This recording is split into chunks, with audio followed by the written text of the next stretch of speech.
Yo, yo, can y'all see me? This is my first live, and I don't know if it's working or not. Yo, yo, can y'all see me? Do the comments come in here, or do I need to go to Facebook to see these comments? You can see the comments from there. Just click on the comments over on the side. All right. Hey, what's up? What's up, Mr. Tez? How you doing, young man? Y'all doing all right? I'm just checking to see if everything is functioning properly. We're also on youtube.com/move abroad and thrive. If you haven't subscribed to that channel, please do so now. We have much more content there. I'm just gonna wait a couple of minutes just to give folks time to get on. Can y'all hear me pretty good? Awesome. Welcome everybody. Zachary, Adrian, hello, Michael. How you doing? We're gonna do that lunch. Thanks for the message earlier. And how you doing, Miss Jobs, etc., etc. So I'm just gonna wait a few more minutes, and as we get this thing, just give folks a few more minutes to get online. Man, it's been a rough few days. I got a chance to brush my teeth today. My teeth is, you know what I'm saying? I ain't brushed them teeth for 3 days. And what was really messed up, when I left the jailhouse, they let me out around 3. And my phone was dead, so I couldn't order Uber or Didi. The rental car they had confiscated that, but I couldn't get the car because it wasn't in my name. So the owner of the car rental company had to go get it. She's going to get it tomorrow. And I ain't have no phone. None of them clowns up in there knew how to order a taxi. I'm like, for real? Y'all know how to order a taxi. I'm the only fool in here whose phone died after being in custody for a couple of days. And I'm the only guy asking for a taxi at 3 o'clock in the morning. And like, so nobody had no iPhone chargers. Everybody used Androids. And so they had me walk up the street to Oxo, and I was gonna try and buy a charger there, but Oxo was closed. They knew that damn place was closed. And so I thought I'm gonna have to walk home from Cocktail all the way back up to the north side of Merida. And I was ready to walk. I had 2 bottles of water. And then I stopped by a gas station attendant, and it took 30 minutes to communicate with them. Can they help me get a taxi? So they helped me out. So I was able to get home at 3 in the morning. Whew, my God. So let's see here. I'm gonna give it about 4 more minutes, and then we'll get this party started. If y'all have any questions, feel free to post them. You might have to post it a couple of times just in case I don't see it. This is some new software I'm using. Hadn't used it before. It should be streaming live to both Facebook and YouTube simultaneously. If you haven't subscribed to my YouTube channel, please do that. youtube.com/move abroad and thrive. I think I can put a link in here. I'm not going to do too much until I get familiar with this software. youtube.com, move abroad and thrive. I just put a link here. I don't know if it'll allow you to click it. Hey, what's going on, Monty? Man, the pokey was no joke, brother. Woo! I was laying down on the ground. A rat came by. Just, I was like, good God Almighty, man. And then the Jokers is telling me that ain't the real jail. And I'm like, if this ain't the real jail, then it's a shame what the real jail must be like. Because that place, I don't even want to go back to if that wasn't the real jail. I mean, if that was the real jail, you'll survive for 2 days. You know what I'm saying? You ain't going to be comfortable, but I don't know if you can pay for upgrades. They allowed me to bring food in, my wife brought in some food, and Mo has been a very big help and resource, man. She saved my arse. David, appreciate you. He came to the site, got my keys, and when they told him, hey, you can't take the keys because we hauling the car. Well, they gave me the keys back, but they told me they were going to tow the car. I was able to get my passport, my daughter's passport out the car, give it to David. Gave him my debit card, some cash. I was like, hey, man, please take this back to the house so that they can have some money, because they ain't got no money. You know what I'm saying? So, and the passport was in the car. So David came through, snagged that up, took it back to him. And so he was a very big help, as well as Mo. I appreciate them. They was on the phone with the embassy. I'm gonna let my wife come on shortly, and she's gonna talk about how it worked out with the embassy. She said they were worthless, but I was like, well, they mindset is probably like, hey, he got 48 hours. Anything beyond the 48 hours, whatever happens, if it's over excessive, we'll look into it then. But hey, sit behind in there for them 2 days, you be straight. So nah, they ain't let me bring none of them rats home, child. Girl, you know what? When your behind come up here, that's my daughter down there talking crazy. When your behind come up here, I'm gonna open up my gate and call the police on you and tell them you came in through my gate. I think I kind of gave part of it away. That's what happened. So 2 more minutes and we'll get started. Again, feel free to post your questions. I was in there from Thursday evening until this morning around 3:30 in the morning. That way you can monitor these comments any kind of way. Yeah. So I don't know what when I get to running my chops, I won't know what's going locked up. I want to look that up, Zachary. But I'm gonna tell you what, because a lot of folks have been asking me, does this change my perspective about Mexico and would I leave? Absolutely not, man. I'm in Mexico for good. They're gonna have to throw me out. Now, before I left, I made sure I was like, look, if they're gonna get me into any trouble, if they're gonna come back to haunt me, they're like, nope, all the records will be expunged as if it never happened. Not gonna affect your immigration status or anything like that. So I'm good, So Mexico is still good for me, man. It's gonna take a whole lot more than these 2.5 days in jail to run me out of Mexico. Hold on 1 second, y'all. I'm about to get someone here to monitor these comments. What link? Send me, copy the link. What link? Share the link. Click on share. Share the link. You should be able to share the link. These are 3 options right here. Send me that link right there. Y'all bear with us for a second. This is our first rodeo. No, yours.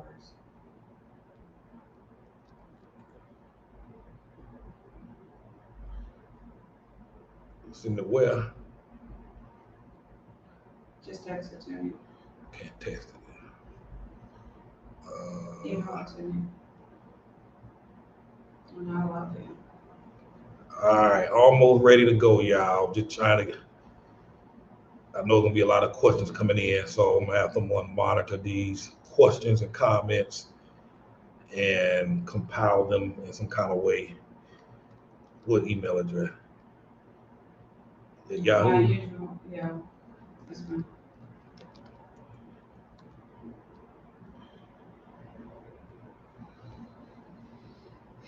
All right, so can y'all still hear me? Loud and clear? Can you hear me?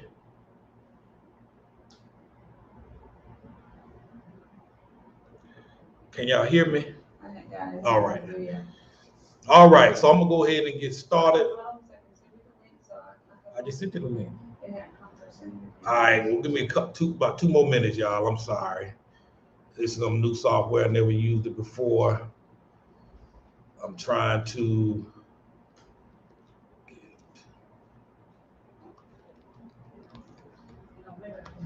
Listen to, I can just read it from your page.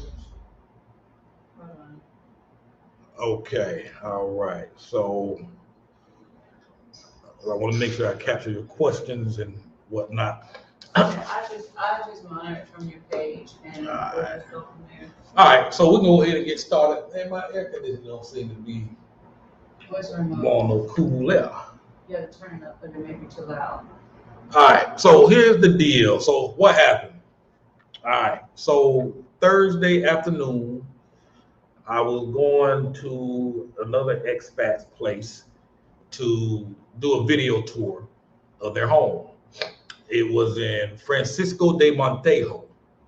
And so they gave me the address. You know how you do. You send the address, location on the WhatsApp. You hit the map take you to the house. So I get to the house. And so I'm trying to break this down best I can. So I get to the house, and the number, I'm just making up a number now. The house number was like 585. So in the message, it says it's gonna be a black gate. When you arrive, open up the gate and just come on through, knock on the front door, and we'll let you in. So when I got to the house, there were these two houses, and each of them had a gate, a black gate, and in the middle, there was a column that kind of supported each of the gates, and it had the number 585. I assumed the house on the right was 585. So I opened the gate, go through it, knock on the door, and I'm gonna read some comments from Mo. Can I just read I'm gonna tell y'all, everybody thought I was lying. Wife thought I was out there messing around with some wenches and some hoes and some dirty skanks out in the streets. Those were her words. Because the story don't sound right. So anyhow, I'm gonna get back on track. So I'm gonna stop looking at those comments. So I go through the gate, I knock on the door, and I hear this voice, KNS. I mean, who is this or who are you? And I'm like, Cartes. And they say, KNS? Cartes. And I'm like, all right, I'm clearly at the wrong house. And they say, KNS again. I say, Carlos. You know, Carlos is my Mexico name. You know, at home, my family called me Carl. So I call myself, oh, watch the language? Okay, I'll watch that on and block it. So I leave. I said, lo siento, no hablo español, lo siento. And so I leave. So I get back in my car. I message the folks and say, hey, man, y'all gave me the wrong address. And they were like, no, that's the right house. I mean, you get the right address. That's the correct address. Are you on 41st Street, 42th Street? So I look, I ride up the road again. I look at the street sign. I'm like, yep, that's the same one. So I drive down a block further just to make sure there's another number, 585 or whatever the number is further down the road. So I come back to the same spot. And I was like, okay. Then there was a message that said it's the smaller gate. And so I saw the smaller gate, and I was like, all right, obviously that was the house. And so this time I said, you know what? Can you please open your front door so I know it's you, because I ain't trying to go knock on the wrong folks' door again, not knowing how to talk Spanish. So they open the door. I get out. I go inside. And so I'm in there for about 30, 45 minutes, just chatting it up a little bit, about ready to, start doing this recording. And so I was like, oh, my microphone is in the car. So I go back outside, open up the door. And well, if I can even open up the door, I see all these police cars out there, trucks, Jeeps. You know how they do with them open trucks with the guns up there. They had everything. The whole town showed up on that block. And I'm looking, I'm like, man, what the hell happened out here, man? Something must have popped off. Cause I was like, I didn't hear nothing going down while all this stuff was happening outside. So as I'm going to the car, opening up the door, the lady come running. I'm assuming she said, that's him, negro. That's the negro. Negro, they just mean black. That's the color, the black. So she wasn't calling me no N-word or nothing like that. And so the husband, he come running behind her. Yeah. And I'm just assuming he's saying, get him. Got him. You make up your own translation when they coming at you like that. And so I'm like, I'm looking down the street like, me? And so I'm like, oh, I guess they're coming for me. And so the policeman finally came over. None of them spoke English at first. And so they trying to ask me questions. I'm like, no entiendo, no hablo. Espanol, blah, blah, blah, blah. And so somebody else came over and started, talking some broken English. And, between that and my translate app, asking questions. And he was like, were you over there at that house? And I was like, yeah. I said, I went and I knocked on the door. I realized it was the wrong door, and I'm putting all this in the translate app as well. And I said, I realized I was at the wrong house. And I said, lo siento, no hablo español, and I left. And I said, and I went down the street and I came back to the right house, And so he was like, and so he was still asking, why would you over there? And so I'm pulling out my phone and showing him the address. I'm like, okay, here's the address, 585, and I'm pointing to the building, the wall, and I'm saying, as you can see, I said 585. I thought this was 585. And so he looked, and then he was like, okay. And I said, so once I realized I was at the wrong house, I left, and then I went next door. I said, y'all just saw me walk out of the house. I've been in this house for almost an hour. I didn't run off anywhere. I left this house and came to the correct house. And so he was like, okay, I get that. And so in the meantime, the lady's over here, she's just screaming and wailing and hollering. And I mean, and I'm not making light of what they were doing, but man, these two, they were putting on the show. I mean, they were screaming and wailing, like in some of the other countries, when somebody is mourning the death and they start beating themselves and they wailing. I'm like, that's what they were doing. I mean, screaming. At this point, the whole block done showed up. Everybody in the whole neighborhood, they all just standing by watching, had their phones out. I'm like, man, this ain't gonna be good. And so, so a couple of minutes later, they still over there talking to that lady. She's still yelling, she's still screaming, she's still hollering. And so at this point, now mind you, they had me out there for about 3 hours. And so at this point, I'm saying the same story over and over again. So the neighbors, one of them, which also speaks Spanish, went over there and talked to the lady. Lady got mad, kind of yelling and hollering, and the police asked her to go, move away. But she went and explained it to the other police officer. So at this point, I'm like, man, this ain't gonna end good. And so the guy come over to me, at this point, so we in about 2 hours in, they didn't have me in handcuffs or anything like that. They asked me where I was from and asked for my ID, my passport. Once they realized I was from America, they was asking what part, how long you been here, do you like Merida? And at this point, they kind of like, just stand by, don't do anything, don't resist, don't go over there causing trouble. It's gonna go away. We're trying to talk the lady down. And so by this point, we 2 hours in, lady still screaming. Another guy in a brown uniform show up. I guess he's the boss because everybody kind of stood up straight and, he looked like he was in charge. I was like, man, if I was built like that, brother, man, I'd be straight. You know what I mean? So he come over there, Mr. Ross. I said, see. And, after I spoke Spanish, I told him just very little. And so he started to talk in English. And so he was explaining to me, he said, look, the laws here in Mexico are very clear. The moment you put your hands on that gate and turned that gate and went through, you broke the law. You were trespassing. And he said, listen, we explained to the lady what happened. She ain't trying to hear it. We've been trying to talk her down for the last hour. She ain't trying to hear it. So by law, because it is the law, she has the right to press charges and she has the right to file a lawsuit. And that's exactly what she wants to do. He said, so just give us a few more minutes. I'm gonna go back over there and try and chit chat with her again, see if we can resolve this and, everybody be on their way. So of course, at this point he goes. And so I'm like, man, I got this car, the rental car, the kid's passport in the car.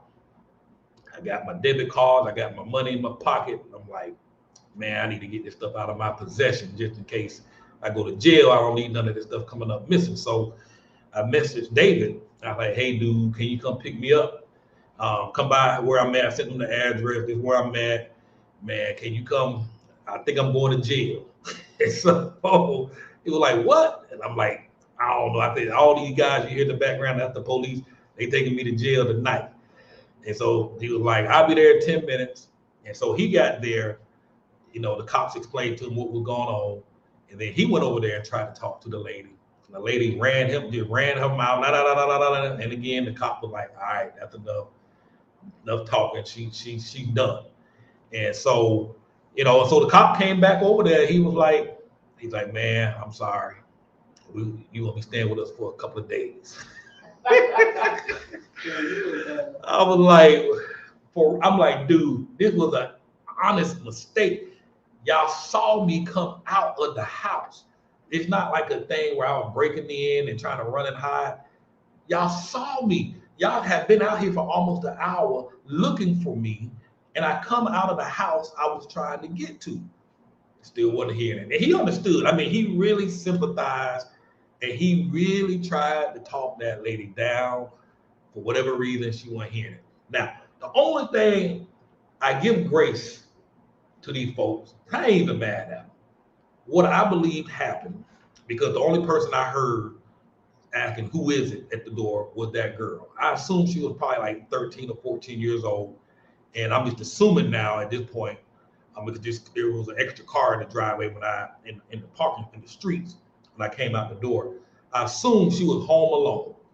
And, she saw this big old dude coming through the door, knocking on the door, coming through the gate, knocking on the door, and she got scared. Like, why is this man coming in through the gate? Why is he banging on the door? I'm asking who he is. He I don't know who this guy is. So I don't know if something traumatic happened, or they lost a child, or someone was abused or whatever, and they just overly protect them. I'll give them that.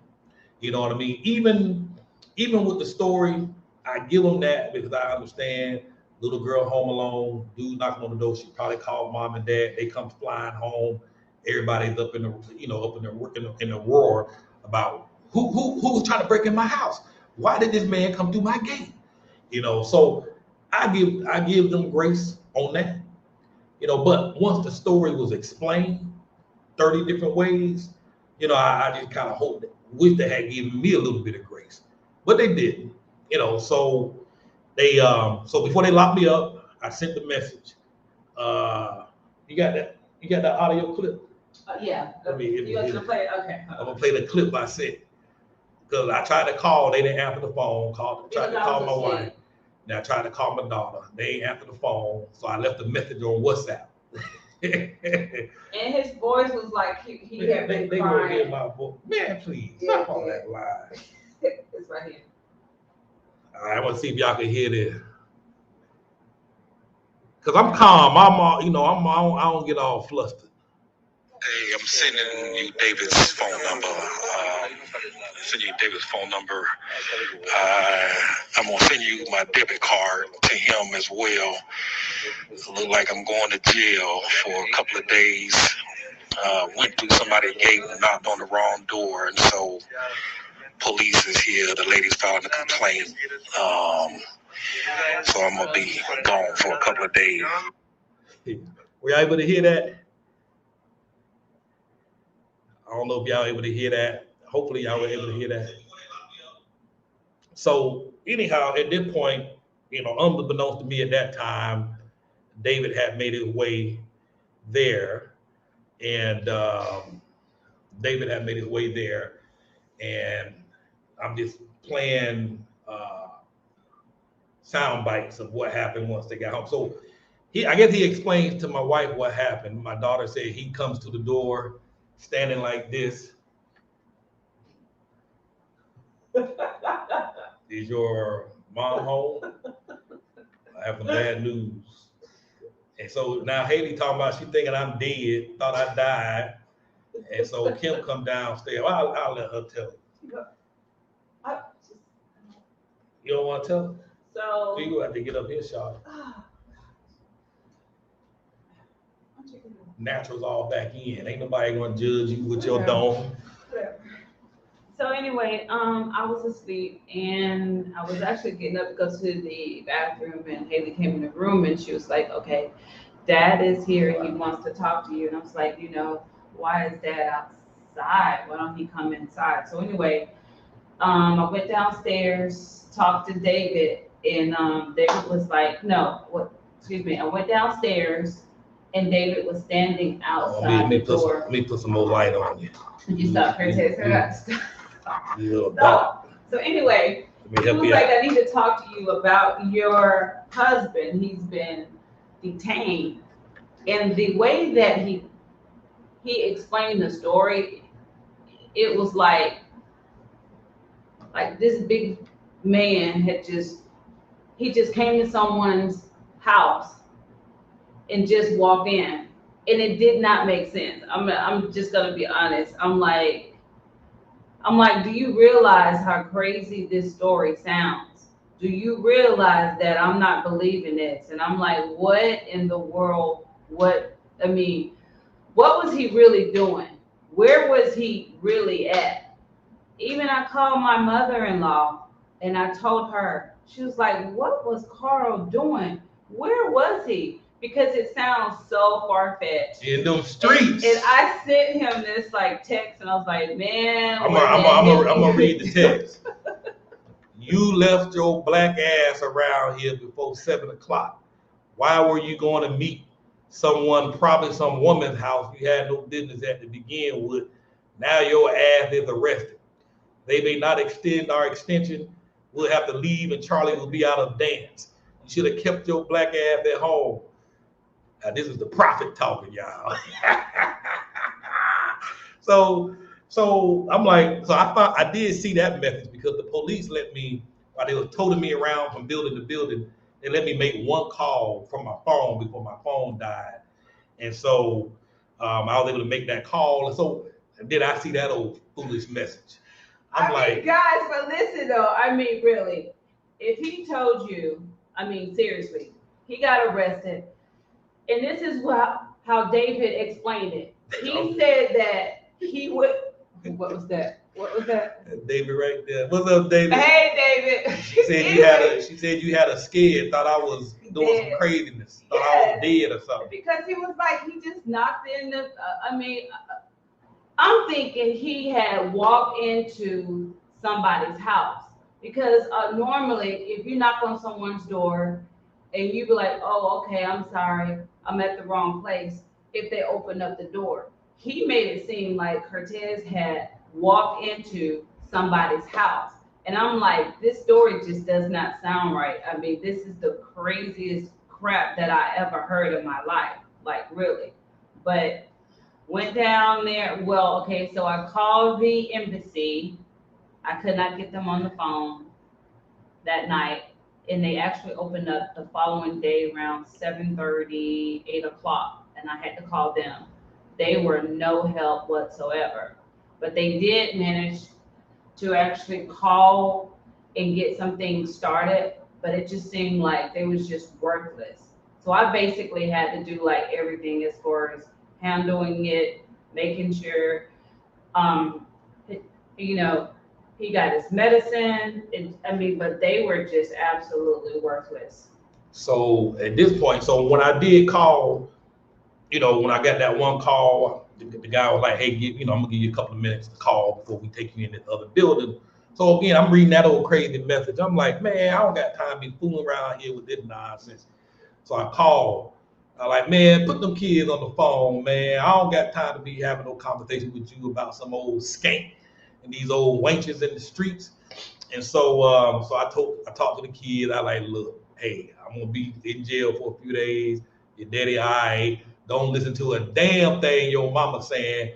When I get back home, I have a report print for you to read for yourself what went down. Cause I know she over there talking crazy. You know what I'm saying?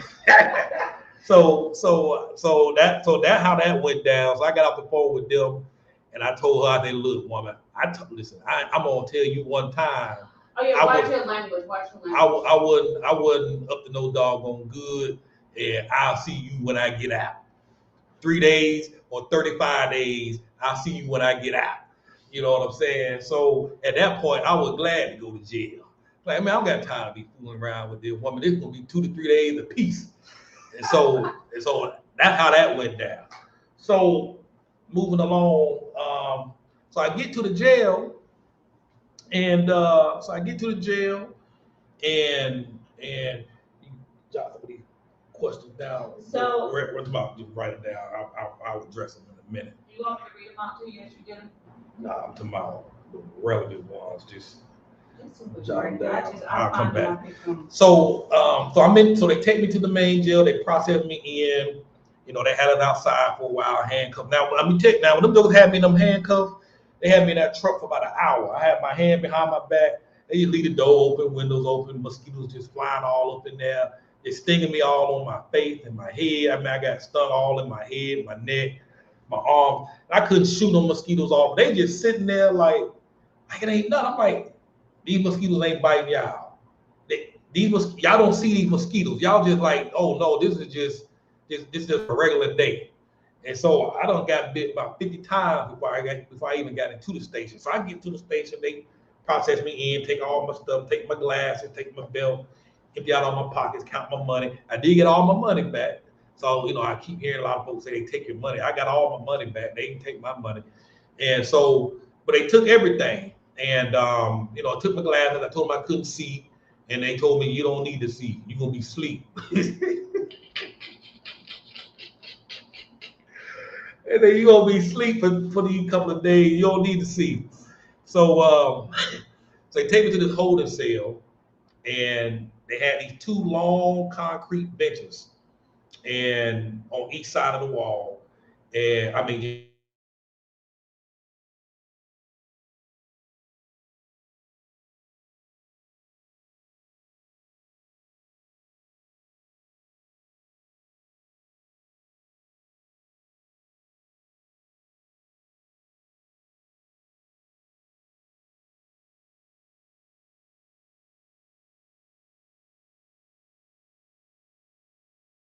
yeah. Can y'all? No, all right. just something went wrong. I think I'm back. Can y'all hear me? I went blank for a minute. Can y'all hear me now? Okay, go ahead. You still frozen. Can y'all hear me? Let them kids know to get off any devices they on. I'm just connected straight into the Wi-Fi, to the internet. All right. Am I still am I free? Am I frozen still? Okay. All right. So I'm in this room with 25 feet concrete. Still frozen? No, they say I'm good. 25-foot solid concrete blocks. And so everybody laid out on these blocks. And so there was one spot left for me. So I walked down there to the end. And of course, the reason why that spot was empty is because the toilet bowl is right next to it. I'm like, Lord, so I got to lay here. So I lay down on the bench with everybody else was already knocked out sleep. I'm looking around, and all of a sudden these rats start running out. And then you see all these gnats and mosquitoes flying around the toilet. I mean, it was just nasty. I mean, it just stunk. And so, but that was the only spot I had to do, you know, the only spot I had to go. So I laid on that thing for about 6 hours, dudes coming over there, peeing in the toilet, taking a dump in the toilet. I'm having to listen to all that. Now, mind you, there's no tissue anywhere in sight. So when them jokers were taking the dump, there was no way for them to wipe their butts. They did, you boom, and then they off to the doggone, you know, back to the concrete block. So I was there for 6 hours. Then they came and got me, moved me to another building. Took about 2-3 more hours to get that resolved. And they walked me into the room. It was about a 6 by 6. It was about a 6 foot by 6 foot cell, and it was just nothing in there. And so he take me in there, and I'm like, well, I'm waiting on y'all. I'm just gonna stand here and wait. Like, no, just lay down, go to sleep. Door to mirror, sleep. So I'm like on the floor. He's like, see. I'm like, man, you kidding me, right? And it was, you know how these hard ceramic floors are out here, these ceramic tile, hard ceramic tile, stone tile floors. So I'm laying on the floor and I'm thinking, man, I saw them rats in that other spot. So I'm laying down on the floor and then I see all this hair all on the ground from, I guess, other folks who were laying down there. And I'm laying down, I'm like, man, it's gonna be a long night. So it was less than 6 foot by 6 foot because I couldn't stretch my legs all the way out. So I kept having to go to the bathroom, so there was no toilet in that room. So by the third time they took me out to go to the bathroom, they're like, you know what, we're just gonna move you somewhere else with a toilet, so we don't have to be going through all these changes with your behind. So they moved me to another cell. It was about 8 feet by 8 feet, and the only difference is That one had a concrete bed built into the wall. So it was just a slab of concrete that was about 6 feet long, no pad, no padding, no sheets, no blankets, just straight concrete. A concrete bed that you laid on. Now, that thing was so uncomfortable because you know your hip bone, that be right here, right there. When you land on your side, that hip bone is just straight on that concrete. I'm laying on my side, my elbows, my shoulders, my head was just on that concrete. I couldn't handle it. And I was like, man, this is bad, man. I tried to lay on my stomach, my ribs was pressing into the concrete. I mean, it was painful. So, I mean, 3 days later, I'm still, even when I got home and got in the bed, soft bed, my bones were so sensitive, it was still hurting laying down on this bed. So I had to lay on my back because it was just so painful. So I was like, my God, this don't make no sense. And so again, at this point, I'm laying in my bed, another rat, boom. This time, I'm not on the floor, but I'm seeing them run across my room. There's a toilet in the corner. It was just full of crap, literally. They didn't clean it. It was just crap. It was pee all on the thing, on the floor, all on the wall. It stuck gnats, flies, and all of this stuff up on there, man. It was horrible. So I'm sitting over there. So I had to pee, but I was scared to go pee over there because I seen all them gnats and flies and mosquitoes flying around. I was like, man, I don't need to get no infection, something to get around, sting my thing. And these jokers ain't going, I can't get no help up in here. So I went ahead and peed, and you had the little dial, you turn it, and that flushes the toilet. And so at this point now, it's about, I don't know, 9 o'clock in the morning, maybe. So I'm sitting there, man. Now at this point, all the other inmates are up. There's about 10 of us on this block, on this cell block. Yeah, I guess I can say that now. My cell block. Okay, I want to just, can we just ask, Michael Ruth said, did anyone ask for your cornbread, any of your cornbread? Now, Michael Ruth asked, did anybody ask for my cornbread? Somebody actually asked for my food today, but yesterday. I'll explain how they asked for it in a general way. I was accommodating, not because I was scared or nothing like that, but somebody did ask me for my food. And it'll make sense in just a moment. So wake up the next morning, everybody's awake. Nobody spoke English. Everybody spoke Spanish. They were trying to talk to me. I couldn't talk. And so, everybody was friendly. So at this point, the guy across from me, he was this short, fat guy with a big old belly. He didn't have his shirt on, had his feet propped up. He was sitting on the bench and had his feet propped up on the cells, on the cell bar. And he was just, I'm like, what? Just spitting every 15 seconds. Just spitting on the floor inside of the cell.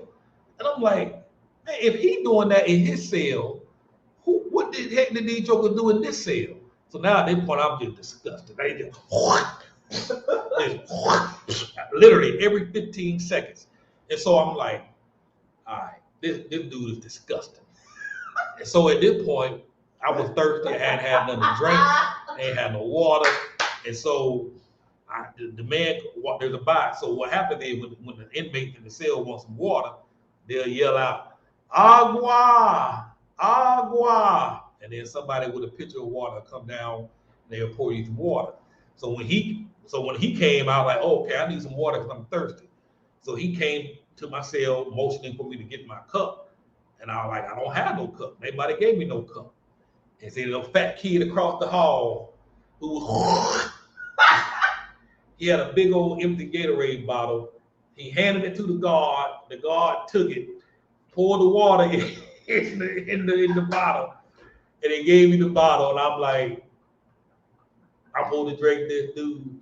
Seriously, I need to drink this. I'm like, man, I'm gonna get COVID up in this camp. And so I was thirsty, so I drank the bottle. I was so thirsty, my mouth was dry, and I was thirsty, man. I ain't had no choice at that point. Can't speak English.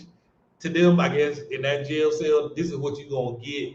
You ain't gonna get anything better. You take that bottle or you don't take that bottle. But if you want to drink some water, you're gonna drink that water. So I drink that. I drank that bottle, and then at this point, I'm starving because I hadn't eaten anything the day before. I think I ate one time around 12 noon, some lunch, and that was the last meal I had. So at this point, I'm starving. It's probably about 10 o'clock now in the morning. I'm like, okay, clearly they ain't bringing us no breakfast. And so fat kid across the way had a sandwich. He's like, hey, Bato, what half of my sandwich? And so he broke me off half of his sandwich. He tossed it across the thing. You sticking your hand out the gate trying to catch it, hoping it don't hit the floor. And I was like, boy, life up in here kind of hard up in here for a G. You know what I'm saying? So I eat the sandwich. They were still hard bread. So clearly he saved that from the night before. And I'm like, this is bad. This is grim. So some of the other guys had some cookies. They gave me, each of the guys from the other cell, they broke off a couple of cookies and handed me some cookies. And I passed one to the guy that was next to me in my other cell, next to my cell. And so we kind of laughed, man. We laughed, we talked. By this point, the new guy came in. He was already there, but they moved me to my cell next. He spoke English. So he started translating for me a lot. He was in there for moving a bunch of cocaine. And so he was able to get out, had a good lawyer representing him as well. And so we hit it off really, really good. Just a really nice guy. And it's like, man, how all these folks get up in here? All of them were really nice guys. You know what I'm saying? Just get caught up for whatever little reason. I didn't know why the other guys were in there, but everybody was nice. So it was funny. So later on that day, so they finally fed us our lunch, our meal, which was a sandwich, a big old hunk of bread. Whenever you order hot dogs out here, they give you this massive amount of bread, and it's just this little tiny hot dog. They bring this big old bread with a piece of bologna in it, and that was lunch. And I'm like, this is it. And then later on that night, at 10 o'clock that night, they brought us another sandwich, same big old bread, might have been ham, and a piece of cheese and mayonnaise. That was dinner. Literally, that's what we ate. Lunch, dinner, a sandwich, and water. That was it. If nobody brought you any food, you don't get no food. So Mo had called Kim and was like, hey, you can bring food up there because they don't give them much. So you can take I was food. already there. So you could take food there. And so she ended up bringing some food and the big old bag of food, and she coming through the guy, he bringing it in, he like, this is from your esposa. I said, esposa? I'm like, what the hell is that? And so he was like, food, comida. And so he couldn't get it through the gate, so he had to do the bar, so he had to open the gate to how much stuff she brought. And then, I opened the bag up and all this food fall out, and then all the guys in the cell all ran to the gate. Comida, amigo, food. So I took everything I had, I just divided it all up, gave everybody some of my food and some drinks, had some fruit in there, had some chips in there, had some cookies in there, and them jokers ate that. Them jokers were hungry. Now, Kim said on the second day she brought food, said even the guards, they got all excited. Their eyes got all big because they had to go through all the food to make sure there was nothing in the food. And they were shocked at the amount of food. And so what were we saying? There was another family in there bringing their family food. And what did you say? She brought no, let the papa hear me. Can y'all hear me? See.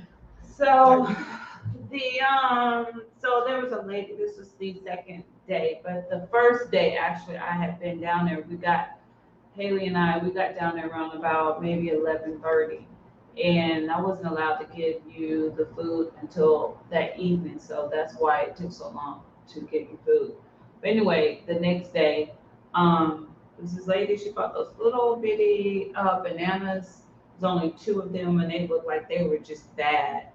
And 2 loaves of bread, like little pieces of bread, like she broke off of them, and just a bottle of water. So she was looking, and the guards were all looking, and they were probably thinking, man, this is this is crazy, all this food, but you know, I didn't know what to bring, so I just wanted to make sure he had food. So I was like, so when the guard brought that second stash in the next day, I was like, man, this is too much, man. You'll make me, man, put a mark on my back. Joe's gonna be up here trying to shiver me up in my back or something, like with this food. And so, of course, same thing happened. The same, the guys. This time she bought a whole bunch of sodas and fruit drinks and juices, cookies, chips, sandwiches. Grapes, apples, fruits. So and candy nuts, candy bars, brownies, chicken and rice meal, some brownies, chicken brownies. And so at this point, and a sandwich. At this point, the guard looked at me. He's like, diabetico? He's like, you got diabetes? And I'm like, yeah. Because I was trying to pretend like I was so sick that if I stayed in jail, I might die. So I was trying to play off that. I need my sleep apnea machine. I can't breathe. I got high blood sugar. If I don't eat the right meal, I'm gonna pass out. I was putting it up, and then she showed me all these damn candy bars and brownies and cookies. And so the guard is like, diabetico? I said, no, she trying to kill me. That's what she trying to do, trying to make it look like this is all he got to eat. So if I send his food in there, he'll die in jail. And so, of course, he ain't know what I was talking about. But the guy next to me said to me, he started laughing like, man, y'all, you crazy, man. I'm like, no, I know what she's doing because she ain't had to put all that stuff in there. That's not true because, hold on one second, let me interrupt. Because I knew it was like early in the day and I did not really want to come back for a second time. They can hear me. No, can you guys hear me? Yeah, it's my show. Whatever. You want to be on? No, you need to get on in front of the camera. Anyway, the reason why I brought that much food, right, is because I didn't want to make 2 trips. So I packed like a whole lot of food so I wouldn't have to come back. And so at this point, the guy run up to the gate. I had a whole bunch more. I threw all that food. I tossed it across the cell, and he gave it to everybody because I wasn't gonna eat all that. Plus, I had an idea that I might be getting out later on that night. So, but here's the funny thing about people, Why man. Your kids said I was trying to take you out? So the kids know how you do. Yeah. So I'm gonna tell you. So there's a book I used to read. It's a marketing book called Persuasion. And there's a law in there called the law of reciprocity. Basically, it means if you give somebody something, they will always feel an obligation to pay you back in some kind of way, generally in a way where they might reset the clock so it's not back on them. Their mind, that the loop in their brain that won't let it won't close until they pay you back in some way, form, or fashion. And so generally, if you give somebody something, they're going to feel they have to give you something back. And I saw that principle at work because when the first guy gave me a sandwich and gave me some cookies, when my stuff came in, I had an obligation to kind of give back, not only to him, but to the rest of the guys. And so when my act of giving to them, so what happened the next day, by the time nighttime came along, when they brought the sandwiches back around, like 8, 9, 10 o'clock at night, each of the guys, they broke off half of their sandwich and they tossed it to me, into my cell. Just their way of saying, you know what, thanks. I got to get that off my back. You helped me out. You square with me. I'm gonna give you half of my sandwich. Might not mean much to anybody else, but that really touched me right there. I'm a touchy feely type kind of guy, and that just blessed me in a special way because at the end of the day we're all human beings. We all have our basic desires and desire to feel wanted, need, love, appreciated, and all of that. And I saw that emotion in jail, in a Mexican jail, where we are supposed to be criminals, have no heart and have no values. But I saw it firsthand how they broke me off their sandwich and gave it back to me and tossed it to me. So by the time I got through leave, now I'll tell you this. So the sandwiches. Hold on. Okay. Let me say this. The sandwiches were so big and hard. The bread was so hard. I figured out that I could use it as my pillow. So I used that sandwich. They put them in a little tiny plastic bag. I sucked all the air out of it. I wrapped, put it back in the bag, sucked all the air out of the bag, tied it in a knot, and I used that as my pillow. And I was able to get by for about a day on that sandwich. That's how thick that bread was. It gave me a little bit of relief, but boy, that's how painful it was. I put that sandwich on my hip to get a little cushion. Man, it was rough.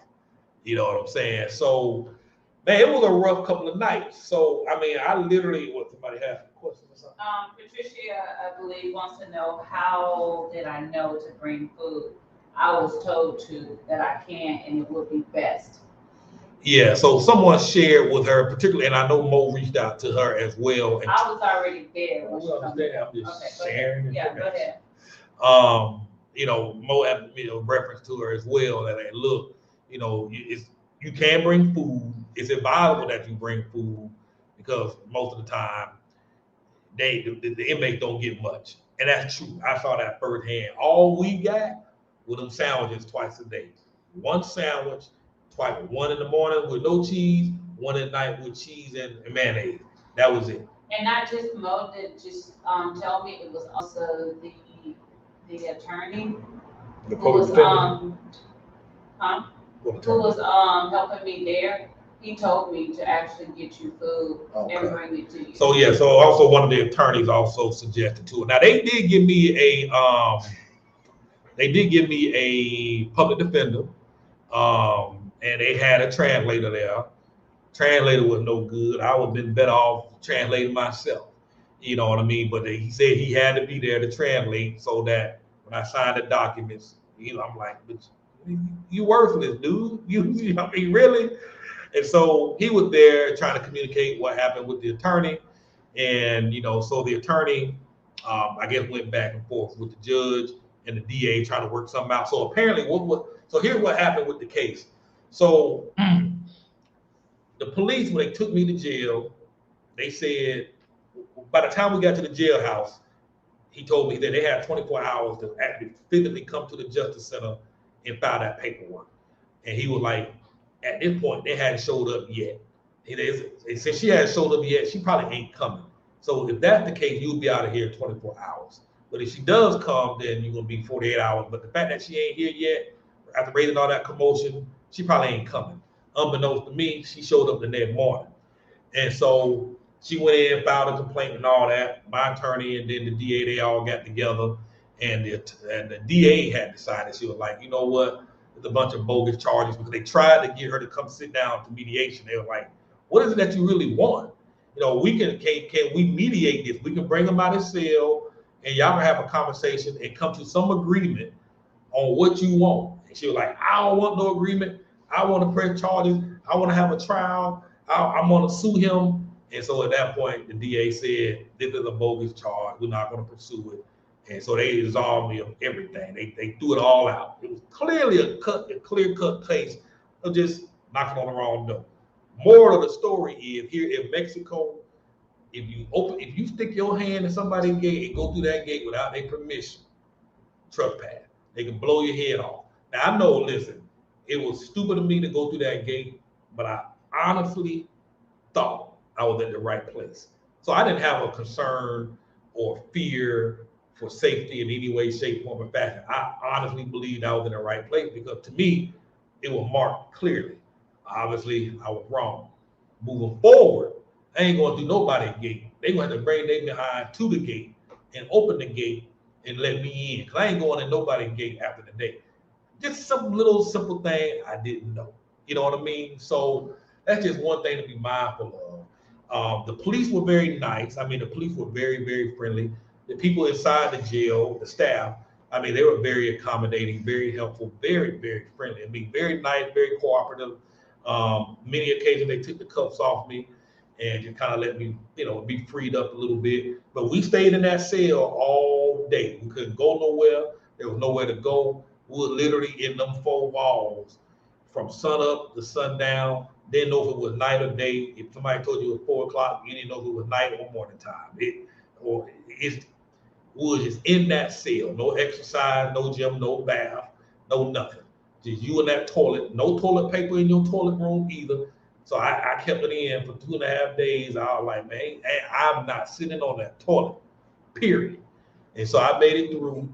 And, so that anything else I'm missing? Let's see. So when it came time for me to get out, I mean, they were really nice. I mean, they were nice. The director of internal affairs, the attorney down there, they were like really, really nice. And it was just like a lot of favor. What else? Oh, and then we got down there. I'm sure they can hear me. When we got down there, yeah. It could be your last. So when we got down there, come on, hush. No, you gotta get up here. No. I'm not gonna assume they can hear you. The microphone is right here. So anyway, when I got down there, when we initially got down there and we got to the first building, and they said he wasn't there, so we had to walk. We had to go to the other building, and it was confirmed that yes, he was in fact arrested for going through this crazy lady's gate. What else was there? I was going to say something. I forgot what it was. I can't remember. There was a point I was going to make. I forgot.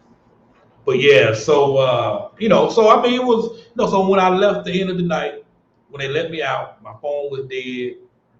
They gave me all my belongings. I counted all my money was still present. All my coins were there, and because I had a few dollars still left in my pocket, just in case I needed some money to get back home or something. So I kept a few dollars on me. So all that was present, but my phone had died, and so I leave to go process out, and I'm like, can y'all help me out with? Can any of y'all got a charger to help me charge my phone? Now, cause my charger's in the rental car, which they wouldn't let me get in the car because the owner needed to come get the rental car themselves. They weren't gonna let me do it, so I couldn't go to the car and get a charge. They didn't have a charge, so I asked them, can they call me a taxi? Nobody knew how to call the taxi. Nobody had a phone number to the taxi, and I'm like, really? I'm like, come on, all these inmates y'all let in and out. I know everybody ain't ordering no Uber. Some folks can order a taxi. And I'm not the only one who has cell phones that just die when you've been held for 2 or 3 days. Your phone just died.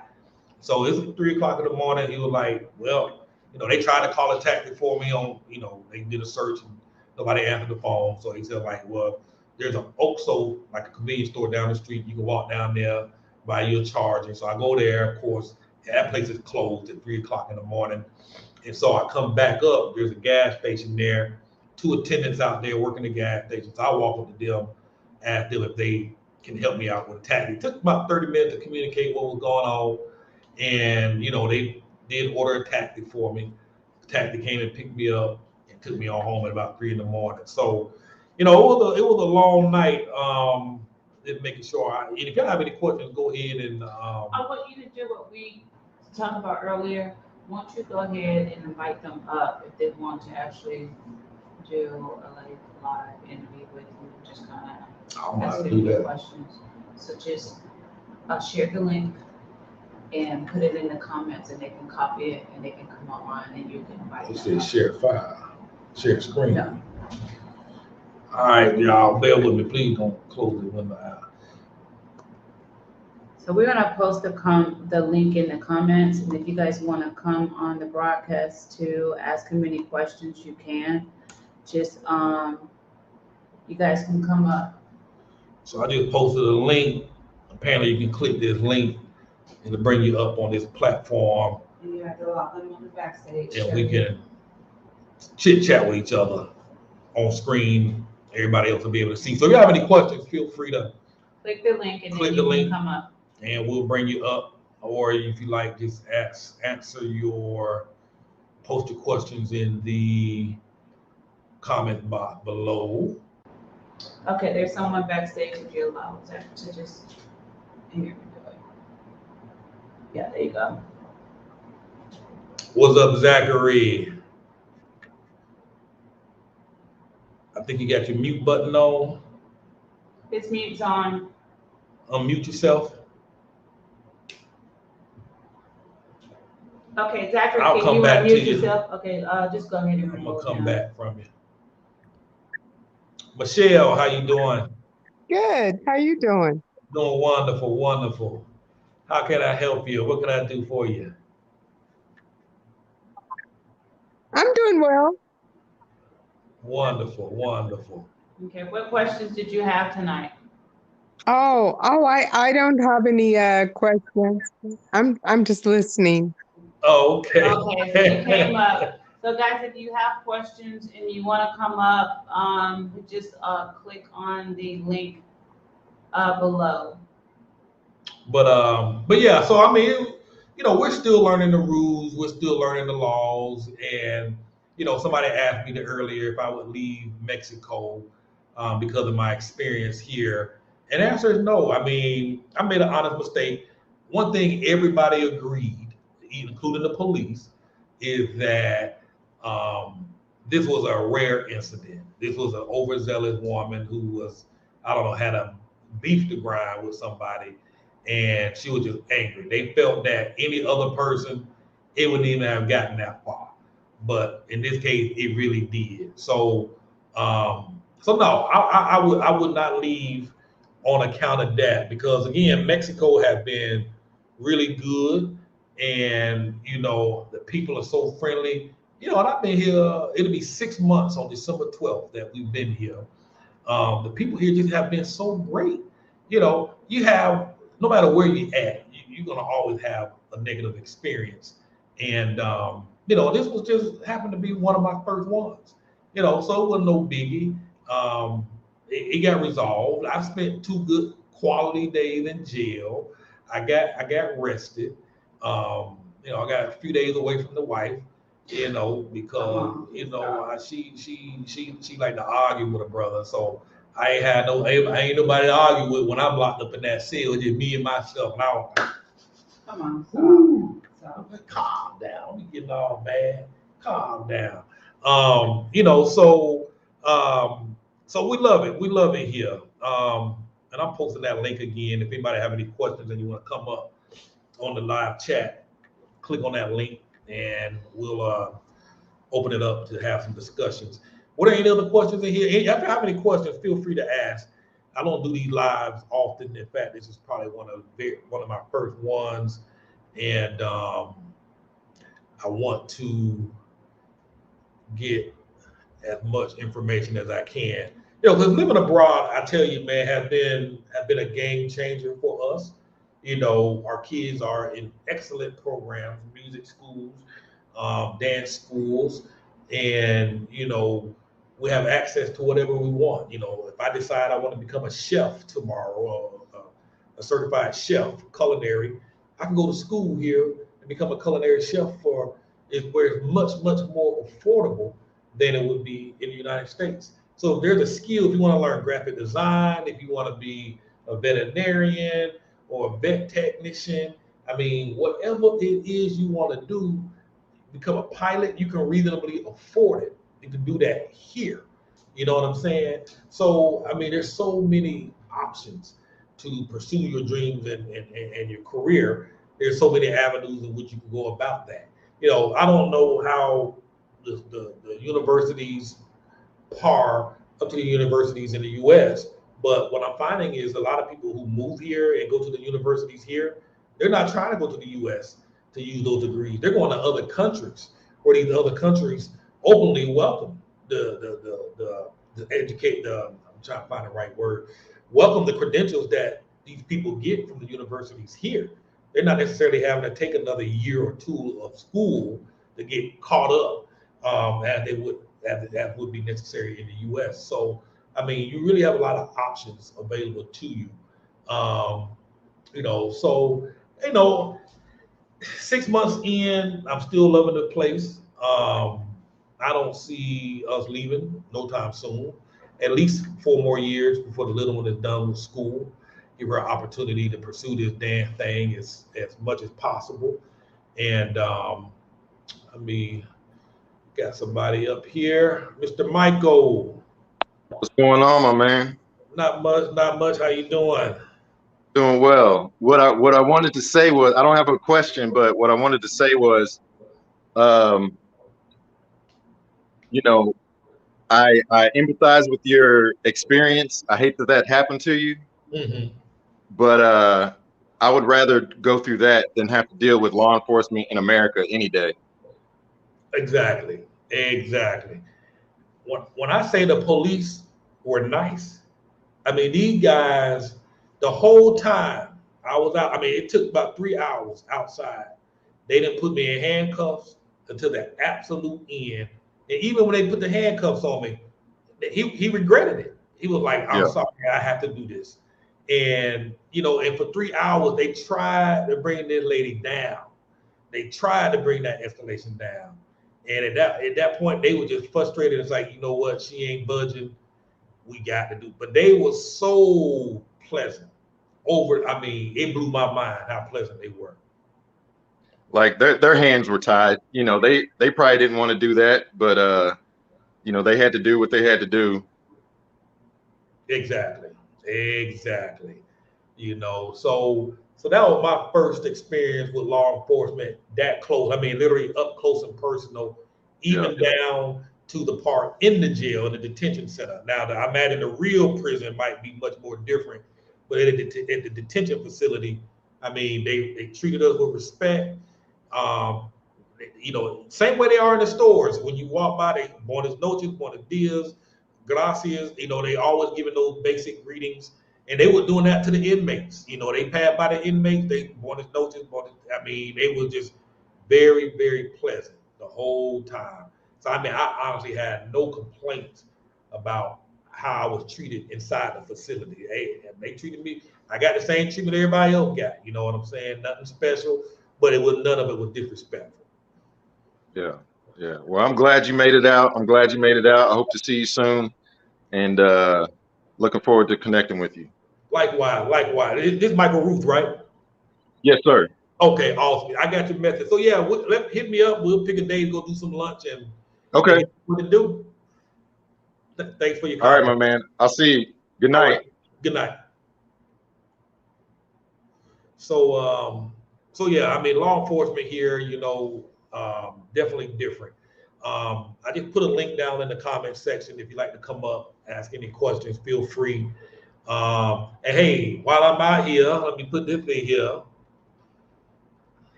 I'm a marketing man. If you find any of our content helpful and useful, feel free to make a donation.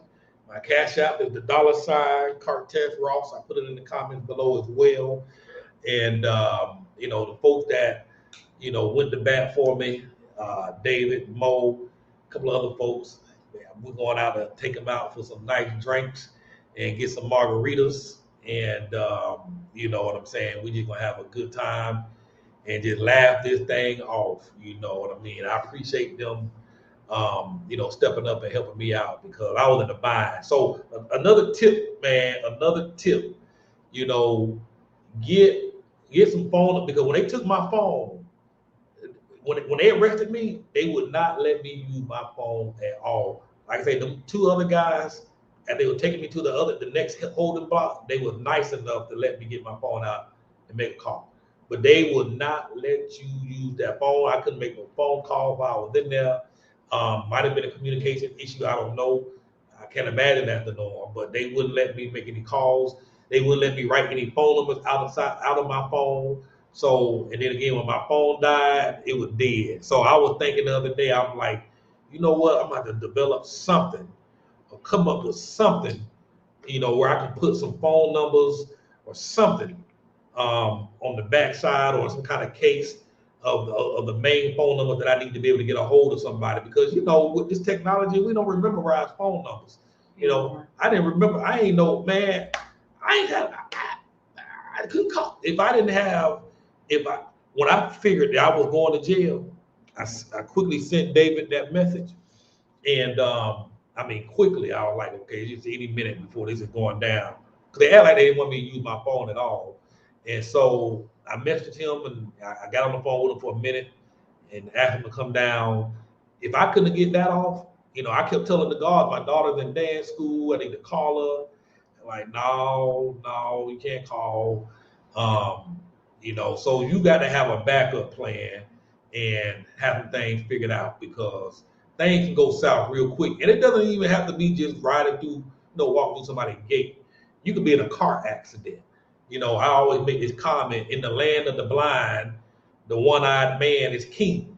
You know, so if you have an accident out here, you know, the man or woman who could explain their story better, they gonna win. And if you can't speak this Spanish, you ain't gonna win no case. You won't automatically be blamed. You know what I mean? Because you can't communicate. So, one of the things I'm looking at doing is possibly, not possibly, I'm going to do it, is find some reputable law firms, and I'm gonna put these jokers on retainer.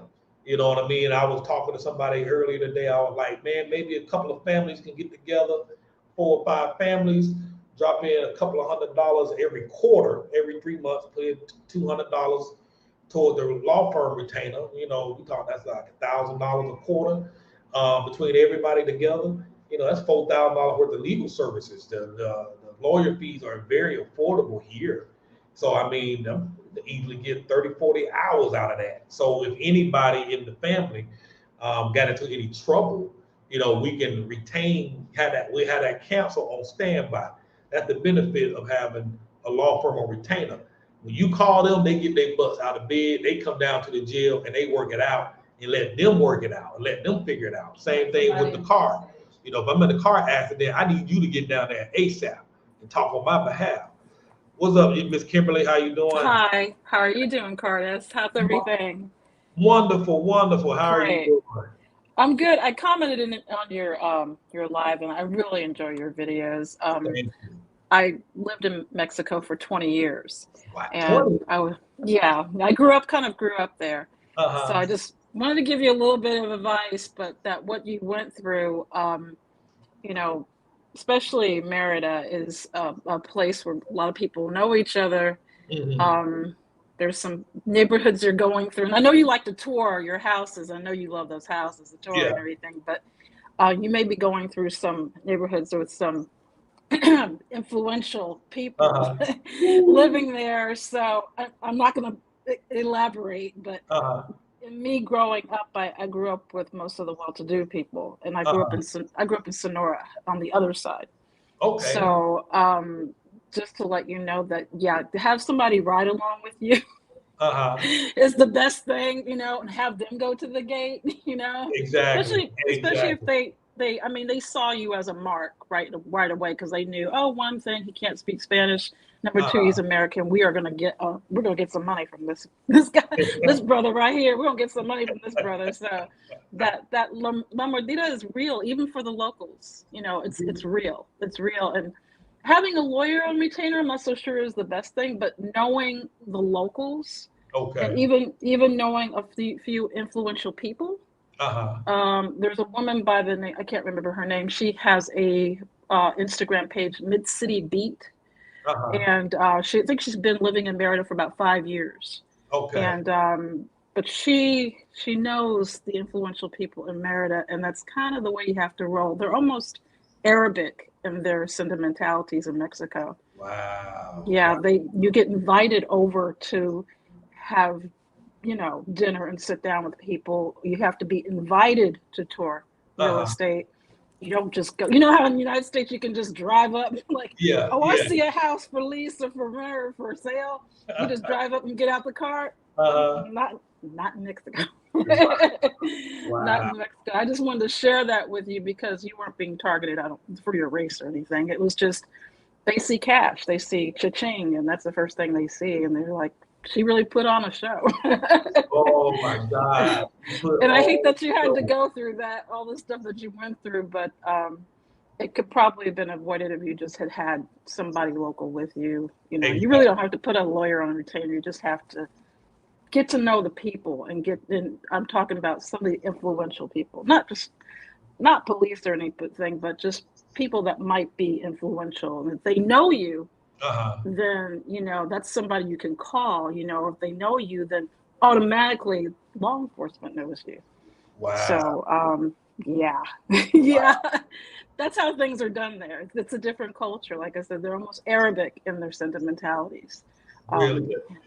There's a lot of Lebanese that live there, wealthy Lebanese. That is true. I've noticed. I did notice that. I grew up with a girl who was half Lebanese, and she lives in Cleveland now. She's a doctor, but I got to know their culture, and it's different than the United States. It's different, very different. Huh. Very different. But good luck to you, Carson, your family. Thank you. I appreciate I the just wanted to feedback. share that with you. Good luck to you. And I hope Thank that does you. not happen again. I hope not. I ain't trying to go back. You know, Yes, sir. Yes, sir. Many blessings to you. thank you. I appreciate it. Yeah, you know, and I ain't trying to go back, and you know, but you know, if I need another 2 day break from home, That's not even fine. I'm gonna call the police myself and say I walked through my own gate.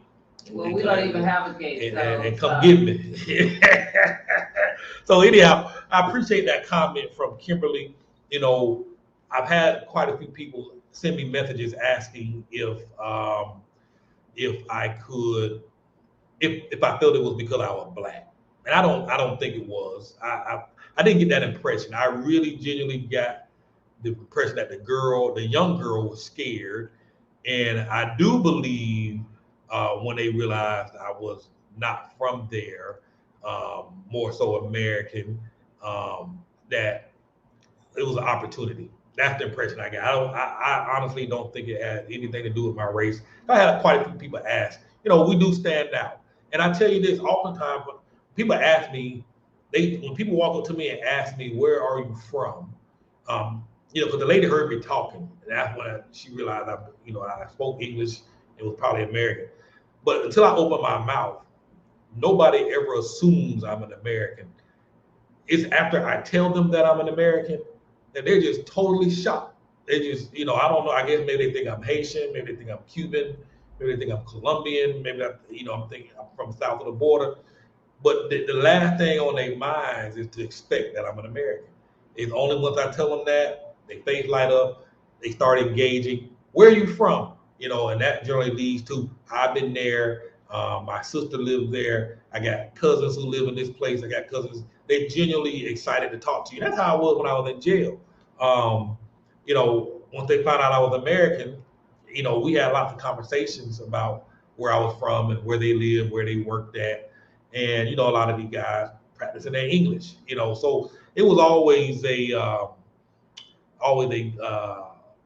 good experience. And if y'all want to come up, if you have any questions, there's a link that I just posted below. You click on that link, I'll bring you up. Share it, particularly if you have any feedback. Mo, if you want to hop on this thing and share your wisdom, click on that link. And Mo is a wealth of resources here. Have been very helpful to our family, and I appreciate everything that she does. David as well, he's just a wonderful guy. He helped us find our first home, and so I'm very grateful to the folks that I've met. God put these folks in my path, and I'm just very grateful. So if y'all have any feedback, any experiences, please jump on the thing and share. Hopefully we can get Mo on this thing to come up, share some information, and so yeah, it's crazy. Let me just scroll through, see if there's any Could other. you address Hey Asia, how you doing? Here, I'm gonna tell you the questions, the statements that Renee Sheevis. All right. Could you look through her questions? What questions? She's asking like she doesn't understand why do they kill to come to the States. Basically, if it's so great. I think like a lot of people have a lot of misconception about Mexico. A lot of folks, so, and I'm still learning more about this, and maybe somebody with more experience can chime in and share more feedback. A lot of people tend to ask, if Mexico is so great, why are they running towards the United States? Why are they there? One thing you'll notice about a lot of folks, number one, and I've mentioned this before, the media makes it look, they have a big role in how they project this image. It's all about imaging and perspective. They give you a completely different perspective. Many of the folks that are crossing the border into the U.S. are not even from Mexico. You got a lot of folks coming in from Haiti. You got a lot of folks coming in Guatemala, Honduras, South America, Central America. And they coming in through Mexico and they going through the Mexican border across over to the U.S. So a lot of folks make the wrong assumption that all these folks that are there are all Mexicans. Not true. And if you look at Mexicans that go to the United States, if you'll find most of them ain't really trying to live there. Many of them they work for months at a time, send their money home, they come back, buy a house. They ain't trying to buy a house in the United States. They ain't trying to stay there. They get some money together and they trying to. Who wouldn't do this? I mean, if I had an opportunity to go cross a border and get $20 for my $1, I'm gonna go do it. I got family, I got kids. I'm gonna go where the opportunities are at. You know what I mean? So, I mean, do I blame anybody who wants a better life? No. Is there a legal way to go about doing it? Yes. But man, when you hungry, and I have a different mindset after sitting up in that jail for 2 days. When you hungry, man, when you thirsty, you gonna drink water from a dude who spitting on the floor. So when times get desperate, and times have been desperate, you do desperate things. So, I'm not one who's going to judge anybody who trying to provide a better quality of life for their family. I mean, like, if you can get it, go get it. I mean, even us, we're here. I believe that I can provide a much better quality of life for my family here. I just so happen to have US dollars that gives me that privilege and that opportunity. But, I'm only an American because I was born there. You know what I mean? So I have that privilege of being born in a place where my dollar is much greater and I can buy much more with my US dollar, my blue passport. That gives me privilege. I oftentimes hear back in the States about privilege this, privilege that. We have privilege here when you got that US passport, you got a whole US embassy here on your behalf. If you get into some serious trouble, you know what I mean? Privilege. That's all this is. I am privileged. I have privilege, and I'm using my privilege to make a better quality of life for my family. So me personally, I have no problem. Again, go about, if you can go about it the legal way, and but sometimes circumstances call for dire risks. And I'm as an entrepreneur, I'm all about risk. I will do what I need to do to make sure my kids have what they need in order to get ahead and have a much better life than me. But that's me. That's me talking. What you ready to say? And hold on. If y'all have any questions, post. Here's a link. If you got to come up, if you have any comments, got any information you'd like to share, click that link. I'll bring you up on the broadcast. I think the individual Renee Shevis, I believe a lot of her, because I've been reading her comments, and I believe a lot of what she believes has been conditioned through the media. So she needs to just really, I would just say, be like open, and so open mind. Like, people just really brainwashed, and they just only know what they know because of what the states tell them, what they read in the paper, or what they saw on the news. Because even like when you told me, okay, Mexico, and I'm like, Mexico, why do I want to come here? yes. And I got here, and it is nothing like what I thought it was. She ain't want to come. Nothing like the states have even made it out. There are so many Mexicans here who are living better than most people in the States. I've seen Lamborghinis here in this area. Most of everyone drives Benz, what's that truck I want? The I forget the name of that truck. The Land Rovers, BMWs, and it's nothing like that. So you just have to get out of this mindset of what people tell you, because it's just brainwashing. Get out, travel, open your mind. And someone made a comment here, honestly, I'm really turned off by the cops riding around with machine guns on the back of trucks. It doesn't feel welcoming at all. I do get how that can be intimidating, because they're National Guard folks and federal police will ride around with machine guns and with some stuff that look like a tank sometimes. You know what I mean? So I get how intimidating it can be. It was very intimidating the first time I saw it. I saw a lot of that in Colombia as well. Guys walking around with big guns and whatnot. But again, here it's a cultural thing. It's a normal thing, just like it's normal for our police to walk around with a sidearm, a gun on a hip. It's just common for them to walk around with these machine guns. And I tell you, I guess here it provides a lot of deterrence. And quite honestly, with the crime rate that we have back in the U.S. and just in many popular cities where American citizens can't even walk out on their street. Maybe they had folk riding around with machine guns on the back of the truck. Folks be less likely to be out there acting a slap fool, because I'm talking about very known, established American cities where people can't even walk outside. I remember my nephew, Deshaun, was talking, this was some years ago.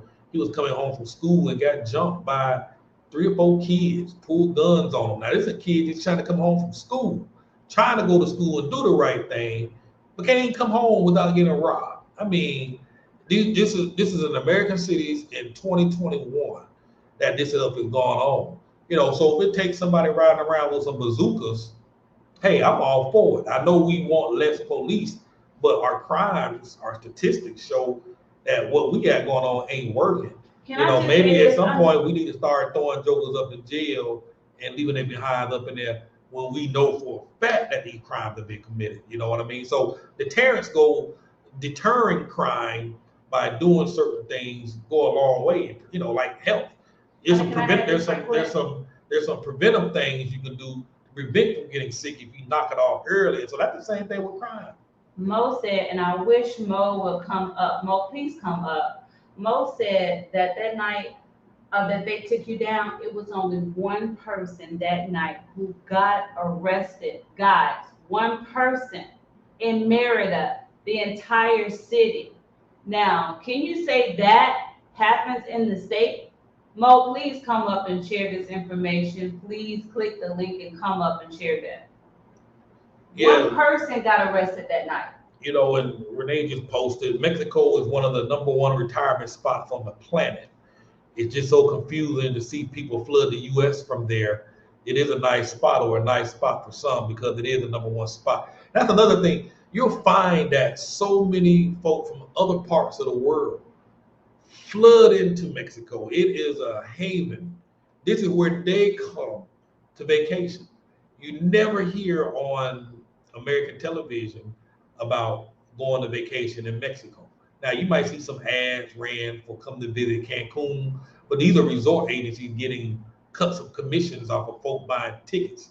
But all these other countries, the wealthy and not the wealthy, just hard-working class folk, they save their money up all year, and Mexico is the top destination that people from all over the world come. Now, are there bad spots here in Mexico? Absolutely. Are there bad spots in the United States? Absolutely. You know what I mean? There's bad spots everywhere. You're not going to be safe 100%, anywhere. And I'm going to tell you, I have no problem. I love, a lot of folks come here because they hate the United States. And I don't fall in that category. I don't hate the United States. I served 4 years in the Air Force. My dad served 20 years. My Uncle Willie served 20 years. My Uncle Milton served time in the military. With my Uncle Joe, National Guard, my cousin Faith, military. We we grew up in a family where, again, our history ain't perfect. It ain't not necessarily the best, but we're making progress. We're moving forward. We're getting better. We're trying to try. And believe it or not, we're still a young country. We're only 200 years old, whereas many of these other countries have been in existence, well, over 200 years old. A lot of these other countries have been in existence for a long time. So we're still very much a fairly young country, still finding our way, But I am here because of a blue passport and citizenship from the United States. That's what allows me here. I oftentimes hear people say, they hate it, they ain't ever going back. And I get why you may not want to go back. Completely understandable. I don't bash that at all, but if we didn't have that US dollar, this would not be possible. It wouldn't, because it just wouldn't. So our privilege comes from that blue passport, being an American citizen, and it's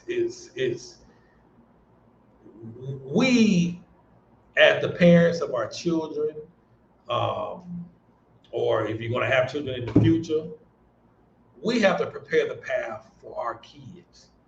And I'm trying to get mine. I'm trying to get my adult children, Cortez, Kayla, Sky, my two youngest one, Haley, Charlie. I'm trying to get the three older ones to come down for an extended visit. Before I cross up out of this world, my goal is to have a home here in Mexico and maybe in 2 or 3 other countries. Maybe somewhere in Europe, I don't know, Iceland, I don't know. I'm gonna go investigate these places. I want my children to explore and see what's out there, see what the opportunities are. That's what I'm trying to do for my crew. You know what I mean? I really want them to see the bigger picture.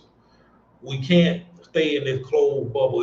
It's our job as parents to open up the minds of our children.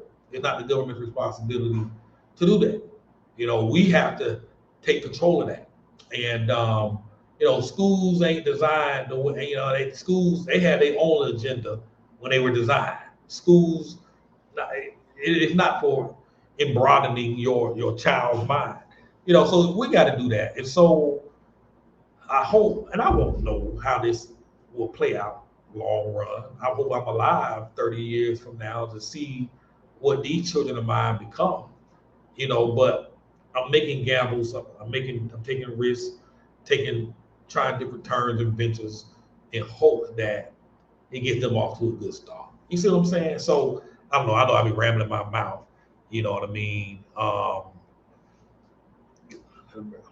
want you to read Mo's comment that she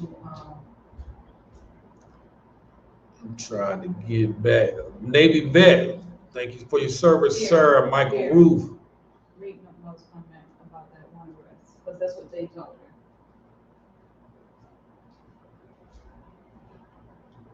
But yeah, so I'm just looking at some statistics. Mo posted this. Only one person was arrested for a serious crime that night. His name was blah blah, and he was not a black gringo. And this is from a city of 1.2 million inhabitants. I mean, the crime here, serious crime is very little. They do have petty crime. They, leave your wallet out, somebody gonna steal it. You know what I'm saying?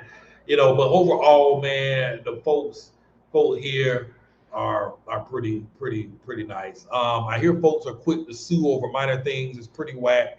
I'm just glad the police were reasonable or using force. Yeah, again, they really tried to talk this lady down. She just wasn't having it.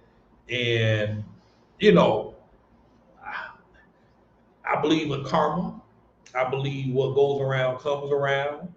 Um, you know, and again, most folks agree that this was just a rotten apple. That most folks, this wouldn't even have been an issue. The police would have never been called. So that's how I'm looking at it. I just knocked on the wrong door that day.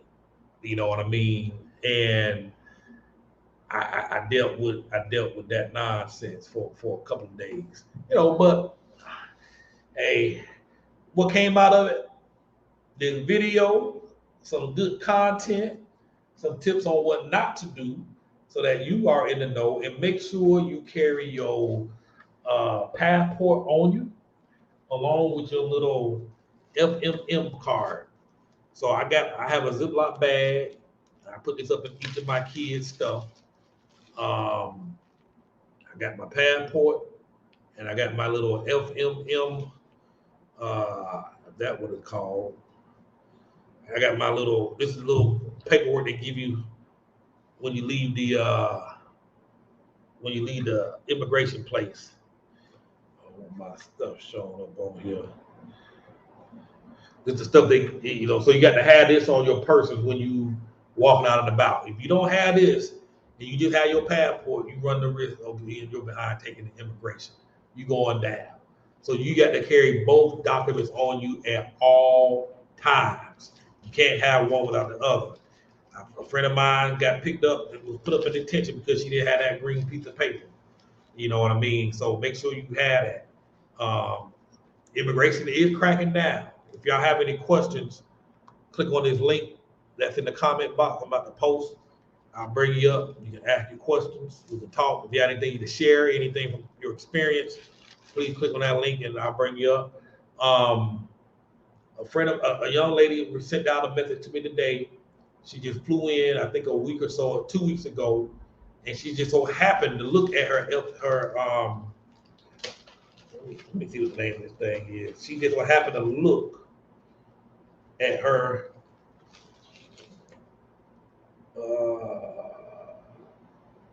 she just happened to look at her FMM form, and she noticed that it expired in 14 days. She thought she had 6 months. So she assumed she had 6 months. So now she got to figure out how to go get it extended and buy more time because her return ticket is for February. She so they cracking down. Make sure you look and know what you got. And if they didn't give you enough days, ask them to give you some more days before you walk away from that counter. Because she was shocked and see that she only had 2 weeks on her stamp. So make sure you carry your passports around along with the FMM card that you get from the airport, because they are taking folks down to that detention center, and I hear that place was just as bad as the jail, if not worse, because you got hundreds of folks all compiled in one spot. You know what I mean? So that's what's up. If you ever have problems with the police, request Policia Turista. They have English-speaking agents. Thank you, ma'am. Appreciate ya. So if y'all have any questions, I'm about to tune out for a moment, tune out for the night. So if you have some questions, this is your last chance to get your questions answered. And if you're finding any value from this content, feel free to cash app a donation to the cash app address I got, $Cartez Ross. And, so will you drop in food for your friends? Well, they should be gone by tomorrow, I'm thinking. So I won't know the other folk that's up in there.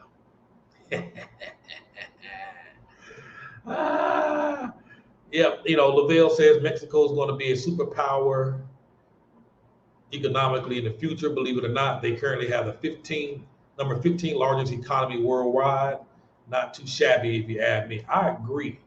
A lot of folks are scrambling to try and learn Spanish. A lot of different countries are trying to get their people to learn Spanish because these Latin American countries are about to, they're gonna be the base. I was just reading the other day how Colombia have finally, thanks in part due to the pandemic, their e-commerce boom has finally just exploded. It took that pandemic to set that in motion, but now that train got running, it shows no sign of slowing up. You know what I mean? So economically down here, Central and South America and places like Mexico, man, there's an opportunity to get down here and learn this language, build businesses down here, get your feet on this ground floor opportunity as these economies start to explode and make some things happen. You know what I'm saying? So It's crazy. It's crazy. Um, Belltown Daisy says, get out of the matrix. You apply for temporary residency, need monthly income of about $1,800 to $3,000. Not accurate, depending on the consulate. True. I mean, it's simple to get here. It's simple to get here. So unless y'all got something else, I'm about to get off. If you haven't subscribed to our YouTube channel, subscribe. YouTube.com/Move Abroad and Thrive. I periodically post more private content there that I don't share on Facebook all the time, just because family is on there. So if you want some more access to more exclusive content, make sure you subscribe to that channel, and we'll make it do what it do. Why did you choose Merida instead of Colombia? Well, hold on one second. Let me answer that question. Hey, Charlie. You downstairs. What do you want? Hey, y'all grab me one of my sodas out the refrigerator. My diet. Missed my diet. Drank up in that jail, boy. I was struggling. I was like, golly, I'm gonna need them drinks. Drinking all that water. I brought you some. What are you talking about? We know you brought me some soda. Somebody died. Thank you. Mm-hmm. Some folks need to be praised. No, also. that's not. Would you stop? You know, Don't do that, honestly. Don't do that. Don't do that. They want to feel appreciated more often than not. You know how it is, don't you, Kayla Ross? Yeah, Donna down there laughing like, yeah, I know how that wank she is. You better watch. Stop. That's why you about to be blocked from language. Stop. Yeah, I arrived to Merida on a one-way ticket. Immigration didn't bother me about it at the time. I was hoping they didn't, and they didn't. I don't know how they are now, but if it's an issue, you can generally buy. Thank you, darling. Oh, they got no fears left. That's an old one. It's been in the fridge for a minute. Baby, I hate them. Charlie? Huh? Yeah, there's a big black Pepsi bottle, black. Huh? Now that thing ain't gone. She drinks it. Haley. Haley. Yeah, Yeah, I know that they didn't drink all my soda like quick. Excuse me, y'all. That soda was a little old. But anyhow, yeah, I had a one-way ticket when we got here. And they didn't bother me about it. They didn't even ask. Things might be a little tighter now. Why did I choose Merida over Colombia? Actually, I actually went to Colombia in March and April. Hung out there for about 6 weeks, I think, looking for a place in Colombia because I wanted to find a place in Colombia. That was the end goal. They had some riots to break out, and it got pretty violent. And then combine that with the curfew that had an effect. We literally had to stay in the house all day. Couldn't go out. Everything was completely shut down, in part due to the violence from the riots as well as the pandemic curfews. I decided that until things cooled down and things started to open up more, I would fly to Mexico and just check things out until things calmed down. Because Mexico was much more open than Colombia was at the time. So when I got here, I quickly fell in love with the city. Cost of much is very comparable. I think Colombia has it beat in some aspects, but for what you get here in terms of those little cost differences, I'll take what I can get here, which is more peace of mind in terms of security. I know people, in Colombia, you still got to kind of watch where you're going and watch what you're doing. If I'm walking outside with my cell phone, recording anything, locals would always say, put that phone in your pocket. Don't be pulling that out. You're making yourself a target. Somebody come rob you, pull a gun on you, take it. If I'm out on my laptop, same thing. Get back in the house with that. You can't have that. They drank all my soda. Yeah. Doggone jokers, boy. Good God Almighty. And when I got here, I could completely let my guard down. Not saying that you should let your guard down 1,000% anywhere, but the difference here was night and day. The feeling of being at ease and at peace, being very comfortable doing what I want to do at any time of the day or night. And it just won. I mean, it's very hot down here. Let's not even play about that. It's extremely hot. And so, so I like it a lot better, particularly where we're at. We have options. There's the beach 30 minutes up the street. Cancun is about 4 hours down the road. Tulum, which is a very popular resort beach town, Mayan ruins, is right now, a few hours down the street. If I need to get on a plane, another thing about being in Mexico is so huge. Once I'm in Mexico, I can hop on these planes for pretty cheap. Fly anywhere in Mexico for the most part for fairly cheap. Could never fly from here to California in the U.S. at an affordable price, or to New York. It's gonna break your bank account. So that's why I'm here over Colombia. I just felt it had better opportunities as I continue to explore. And again, it was close to the U.S. A lot of similarities to the U.S. And so, and the Spanish speaking, in Colombia, you had to know some Spanish. I mean, very few people spoke Spanish once you got outside of Medellin. Here, very few people spoke English once you got outside of Medellin. However, here, a lot more English speakers here from the locals. The locals, they teach English in school. So if you're trying to learn Spanish and you find yourself in a bind, there's generally somebody who's around who can help you out and you can get by. So it's a great place to learn Spanish and become fluent versus some of the other places. So this is why I chose this place here. And if you have any other questions, you'd like to come up, I'm gonna put the link down one more time. Click on the link. And yeah, and Shola, how you doing, young lady? I was supposed to send you a message the other day, then I ended up in jail. So I'll follow up tonight or in the morning.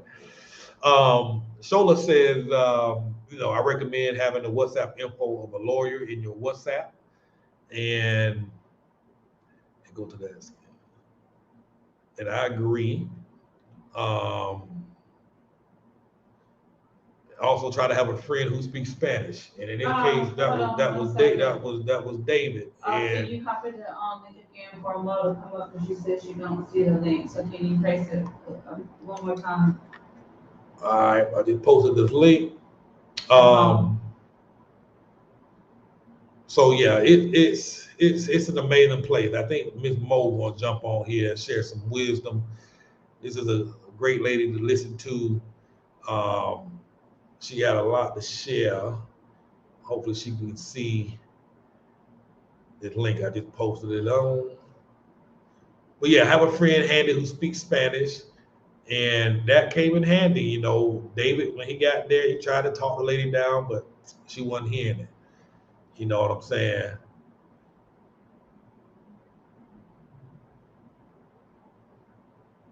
Did she find it? Post it again. Can you copy it and then send it to her via Facebook, on WhatsApp? Or even copy the link yourself and send it to her on WhatsApp so she can click it. I'll just read this comment. You grabbing that link for her? Yeah, I'm looking for it now. I just posted it again. Let me see. 1 second. Mo she's trying to get on. Let y'all hear from this young lady. Why would Renee ask if we have real Pepsi over here? Because they change the formula depending on where you're at. Like in Colombia, they don't use corn syrup; they use sugar cane. I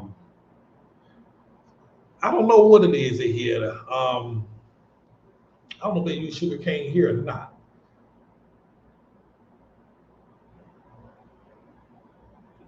Send the link. I'm looking for it now.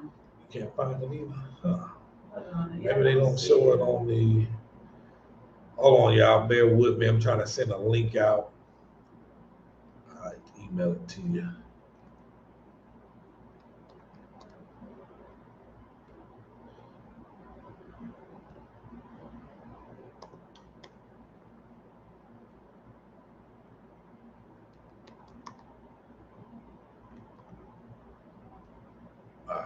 emailed it. All right, so about to get her online. Any of y'all want to get on? Let me know. Click the link.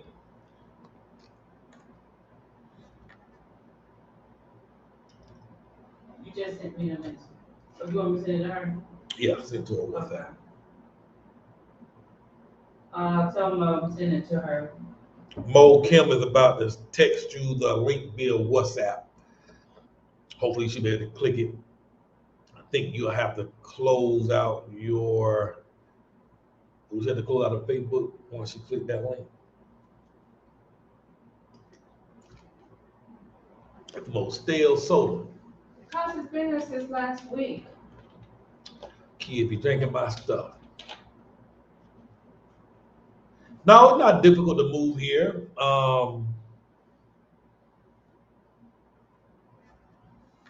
Not difficult at all. I mean, depending on how you want to get down here, it's a temporary residency visa process. Depending on the consulate that you go to, you need to show income of about $1,800. Some places I think it's like $1,300, depending on which consulate you go to.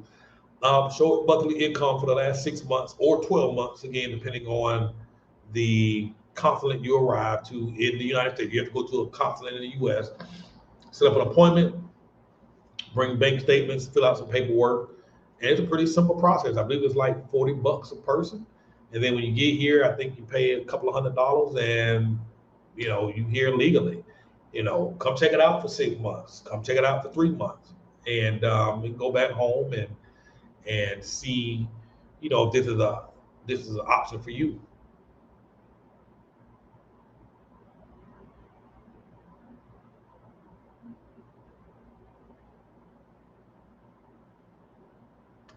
Did you get that link, Ms. Mo? Kim has sent it to you via WhatsApp. Sent it. She already seen it, so she's coming.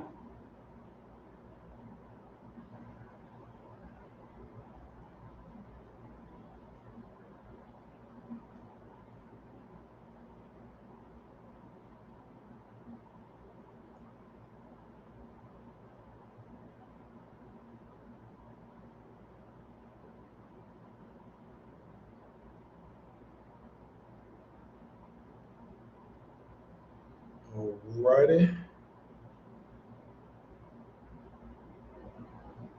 Yeah, that was a new thing we had to get used to here. Using toilet flushing. No, you not flushing toilet paper down the toilet.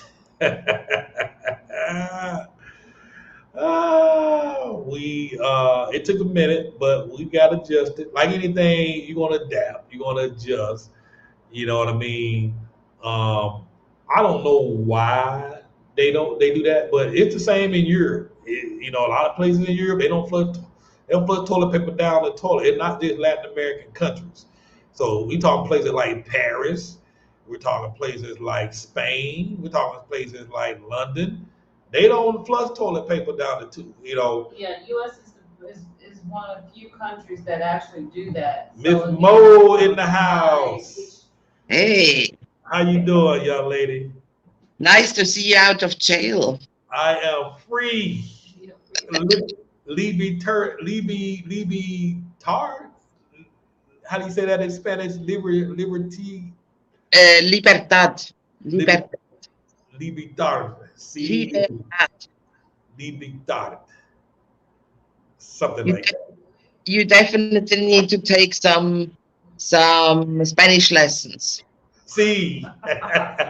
Entiendo. But you know what, Mo? If he would have been in there for 6 months, he would have been fluent. Yeah, if they locked me up for 6 weeks, I would come out there speaking real good Spanish. But it would have been criminal Spanish.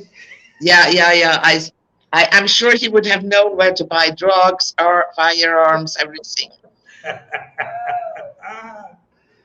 So I often tell folks you are a resource of information.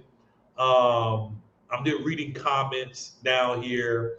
You know, the common question I often get is one, you know, Mexico is so great and better built. Why are they flushing toilet paper? Why can't they flush toilet paper down the toilet? And I'm like, that's the same in Paris and some of these other popular destinations. You know, of course, the other one is, Why are Mexicans running for the U.S. border? Just the typical questions. You have any insight that you can share on? Also, the toilet paper issue is in many Latino countries, in Brazil, in Guatemala, because the pipes that go into the septic tanks are usually not inclined enough to flush down solid stuff. And because they don't really have a septic system as we have in Europe, where everything goes into purification centers and things like that. So that makes it it's complete different scenario. And about the why so many Latinos want to come to America. I mean, watch the movies. When I tell my Mexican friends here, I didn't like America, they said, "Estás loca? You're crazy." They see all the TV shows, the same as we think about Mexico as being terribly dangerous, terribly dirty, terribly third world. The same they think about how fantastic America is. And it is the same thing. It is what it's not even brainwashed. It's what they imagine it should be. I also was quite disappointed when I came back the last time to America after not having been in America since the early 90s, and coming back in 2016 was a real shock to me. It was so backwards compared to how advanced it was in the late 80s. Wow. Wow. There are many things in Mexico that I consider far more advanced than America. For example, the banking system. I mean, I can send money from my Mexican account to somebody else's account in seconds. I can do I can pay my all my bills on the internet. I don't have, if I want to, I can do everything online. It's much more advanced than the mobile phone network than in America. There are a lot of things that are better, or at least more modern. Mexico is not a third world. It's a poor country, yes, Yeah. but it's not a third world country. Exactly. And it blows my mind, like you said, about the banking system, about being able to transfer money to different people with different bank accounts. In the US, Cash App is a fairly new thing that, as well as Zelle, is a fairly new thing that allow us to transfer money. But places like Mexico have been doing this for decades, probably even longer. And like, the other day when I was trying to say, hey, I need to pay my phone bill. And you're like, just go to the OXXO, which is like a convenience store. They got them on every corner practically. You can go in there and pay every single bill you got right at the cash register without ever walking into a cable company or water bill or electric. Exactly. But you can also do it online. You can download the apps for Telcel, for OXXO, for the CFE, the electricity company, or you can do it everything from one single card. I use the Albo M.MX app, which gives you a free debit card.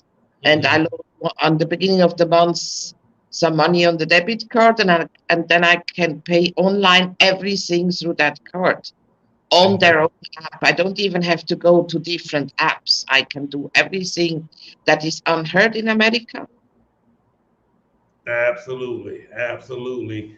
A young lady is saying, well, you can transfer money in America and pay bills. And yeah, we're not saying that you can't, but I can walk up to a random stranger on the street, and if I want to buy his tennis shoes, I can instantly transfer cash into his bank account. Now, keep in mind, again, Cash App, some of these other services like Zelle is fairly new in the U.S. When I say fairly new, I'm talking about within the last 8, maybe 10 years. This stuff has been going on in these so-called third world countries 40, 50 years ago. We're actually just catching up. Food delivery services is a fairly new thing in the United States. Or they've been doing this stuff 50 some years ago. I mean, this is not we're actually catching up with these folks. I'm actually, as you know, I'm Swiss and I lived 20 years in Spain and before in Brazil. I would say that several things are as modern or good working here as in Spain or even in Switzerland. Other things, not so much the mañana thing, like tomorrow. If you want to have a plumber come, he comes, looks at the stuff and says, I will come and fix it tomorrow. And then who knows when tomorrow really will be, but that's something else. But on the other hand, when you finally get somebody working for you, I'm surprised how good and how efficient people work. I'm really surprised. Absolutely, absolutely. Some folks are asking, where's your accent from? She speaks what? You speak 7 languages, 5 fluently. Where are you from, and where have you been? Well, I was born, as my parents lived in Mexico. I'm made in Mexico, but my mother is French, Italian. My father was Czech, German, but they lived in Switzerland. So when my mother was close to give birth, they flew back to Switzerland to make sure that will be born in Switzerland, because in 1958 nobody wanted to have give birth in Mexico. It was too dangerous then, and so I ended up having a Swiss passport. As I actually only got my Swiss passport when I was 20. I had a German passport before. But I'm from a multicultural country and that family, and that's probably the reason why I like Mexico so much. It's as I don't want to live here anymore. Wow. So you've been here. So you say you don't want to leave. This is it. This is your For the home. moment, it is as it might be that in 5 years I will go back to Brazil if Brazil gets any better. But right now, with their political situation is so shitty, I would never go back there right now. They are ultra right wing right now, and that's the complete opposite of my political opinion, obviously. And I'm not. I'm happy here. I have everything I need. I found nice friends. The weather is nice. The beach is close. I found a great house, dirt cheap. Why would I want to go anywhere else? Even Exactly. I could even flush the toilet paper if I would want to, but I don't. Uh-huh. I often suggest folks just come out, see for yourself um, what opportunities are with an open mind, and I think many people would be impressed and blown away.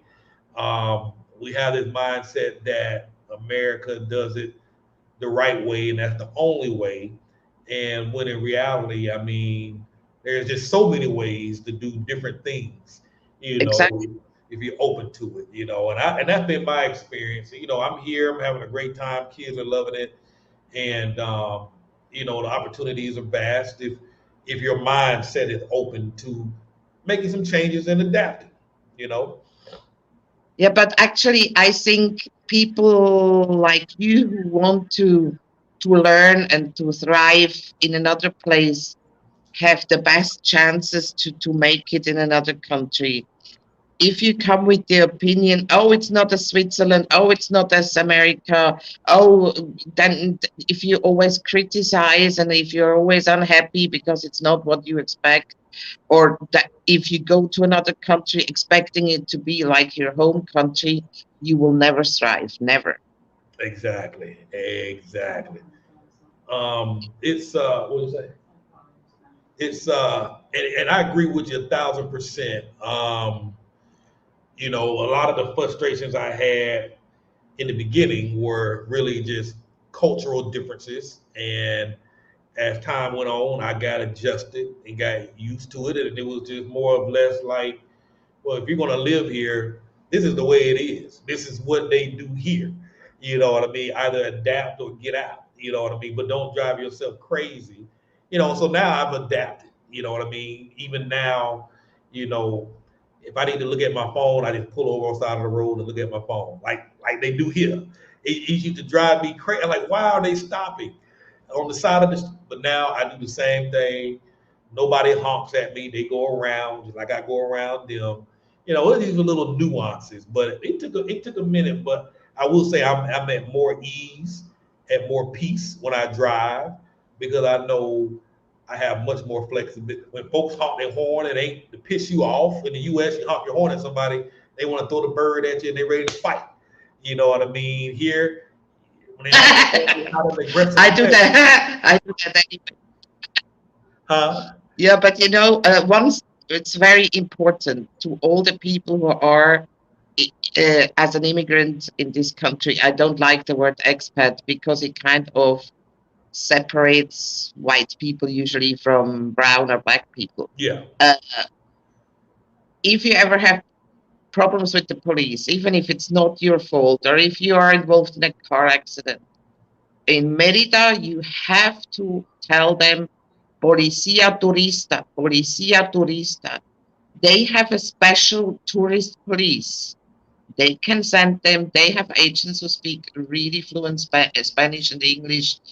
It is very possible if the tourist police would have been at the scene, they could have managed something. Or the other option would have been if you would have had a lady talking on your behalf to the crazy woman who reported you, if I would have been there, I would have told her, look, it's a misunderstanding. What can we do to fix that? And show her 2,000 pesos. And it might have worked. Wow. It might have worked. It's usually, it's a lot of money for a lot of people. It would have been $100, but if you would have called me that moment, I would have brought cash along to see what can be done. You should not offer it to the police, obviously. Too many police guys there, you could go into deep shit. That's not a good idea. But if you could, it's not illegal to ask this lady, hey ma'am, what can we do to forget about this? That is not illegal. And it could have worked. But she too much up. The police should have had somebody there who tells her, hey, calm down, it was a misunderstanding, and not letting her wind herself up even worse. That was the word. Exactly. Somebody asked how much is 2,000 pesos in US dollars? A little less. $100 would have been a lot cheaper. Debbie, let me ask you this. Debbie has a question. I am 53 years old and I have a budget of $2,500 US. Is it truly possible to live in Mexico comfortably? I live on half of that easily. Wow. She has a big house. Mo has a humongous house. Big yard, a big pool, 10 dogs. I go out 3-4 times a week. I have a housekeeper 3 times a week, and I spend about 1,000 to 1,200 max a month now with so many dogs. Wow. But I don't have a car. I use a driver. Wow. So I mean, my taxi driver, the guy I always use, I think you met him, Carlos. They are 5 people family, 3 kids, 2 adults, and 3 dogs. He makes, as a taxi driver, around 20,000 pesos a month, brutto, 25,000, I think. And when he has paid everything off for his household on his family, he has about 6,000 pesos left because he has to pay the car, the house, the insurance, blah, blah, blah. So they can live, eat, electricity, everything for 6,000 pesos. You can't beat it. So that $2,500 can get you you will live very comfortably on that $2,500. I mean, if you go to expat restaurants where the food costs $40 every day, then you will have a little bit more a tighter budget, but you still can do it. But if you live the Mexican way, you can have a live-in maid for that money and still have plenty money to go out. A live-in maid makes right now about $550 a month. Exactly. Exactly. And I found that to be true because we've stopped going out to those big chain restaurants and our bills, I mean, they're probably cut by 70% Yeah. overnight. Literally. I mean, right now, fancy restaurants are just off limits for the most part. Might go to one once a month, and every time we go, we're disappointed because we got used to the more flavorful cooking, more care put into the food from the local restaurants, the small mom and pop operations at a better cost. And also, very important is the shopping. A lot of people think when they come here, I shop in Walmart because it's cheap. No, no, no, no, no. Walmart is one of the most expensive supermarkets in Mexico. It is a norm. That's why all the Walmarts are in the northern part of the city, because the poorer people in the south could not afford their prices. I noticed that now that you say that. Huh. I didn't know that. I didn't catch that. Up in the makes sense now. Okay. I didn't, I never noticed that until you just said that. Wow. Wow. It is a lot of difference, I tell you. For example, if you go like to your fruteria, the next door fruit and veggie place, where you also buy and you go and buy the next door chickens and everything. Yeah. Uh, for example, in Walmart they have this rotisserie chicken that is like half the size of what a Mexican chicken place will give you. Uh-huh. To remember, when you buy a Mexican chicken, you get rice with it, you get beans with it, Yep. you get the spicy sauce with it, and it costs usually about 100 pesos a big chicken, a real big chicken. Exactly. If you buy it at Walmart, you probably get 30% smaller chicken or even less, and no side dishes, Exactly. and it costs more. Ooh, because we used to buy that chicken from Sam's Club. It was about 100 pesos, more or less. And like you said, it was smaller, and it only came with that was it. I walked down the street for 95 pesos, which is about the same. Like you said, you get the beans, you get the rice, you get tortillas, you get the salsa. Some of them even throw in some onions and cilantro and lemons on top of that. Exactly. We would eat that, and there's still more left over. That's how big that chicken is, and it's fresh, right off the and doggone and grill. it's even and it's better. That's it. On top of it, it's better. So I mean, there 100%. there are many things that are not so good in Mexico. There's no doubt about it. The trash retrieval sometimes is really annoying. Sometimes they don't come for 2 days, or people dump their trash everywhere without giving a shit. I mean, Mhm. certain areas where they just dump the trash, huge trash piles.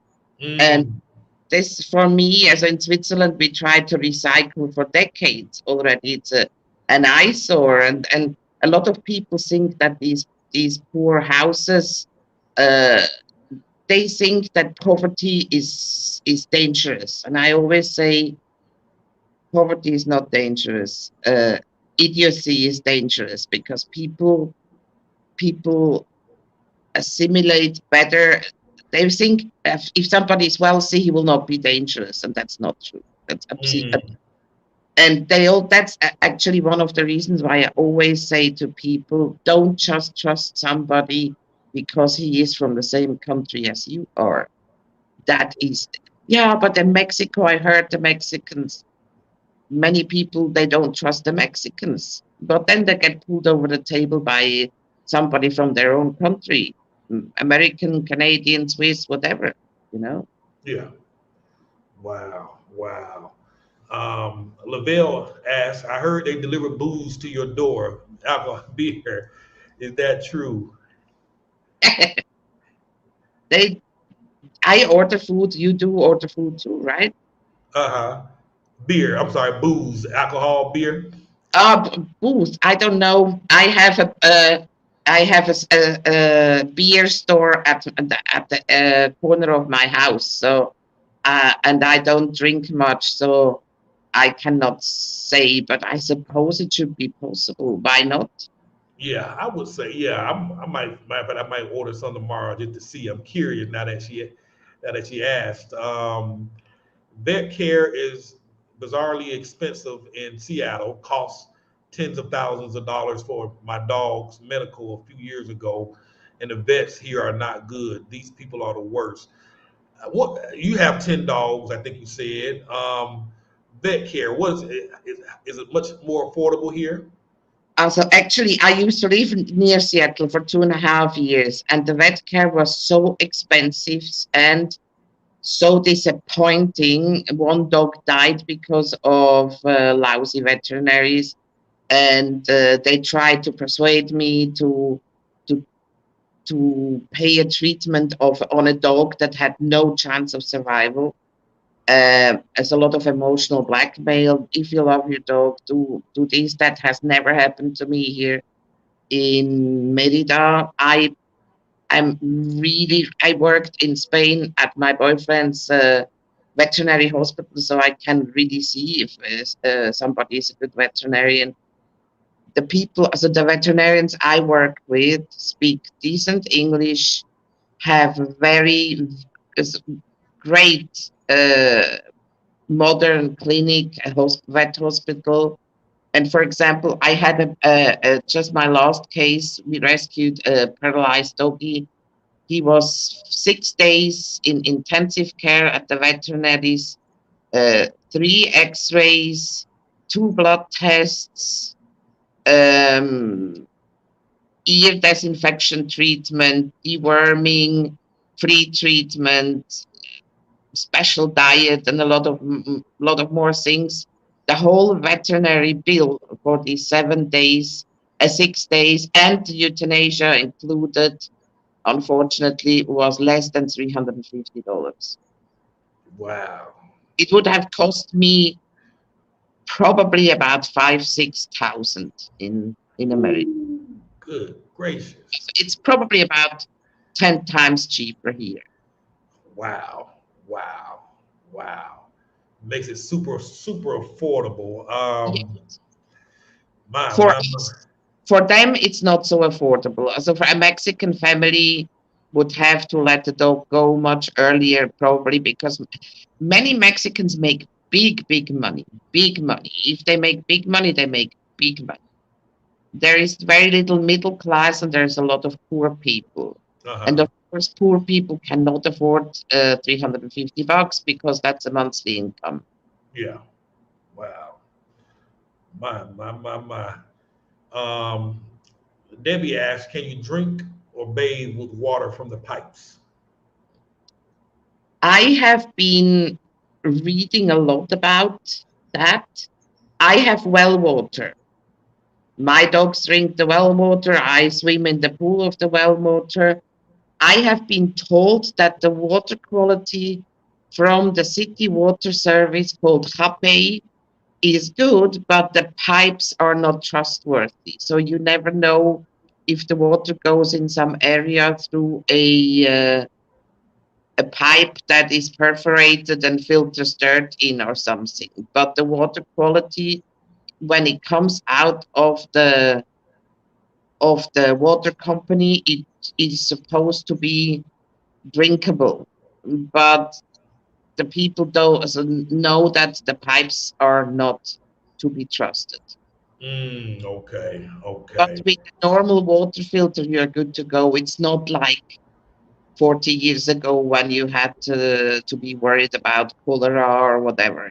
It's not the typhus or whatever. It's not the Exactly. same. And I take showers in it every day.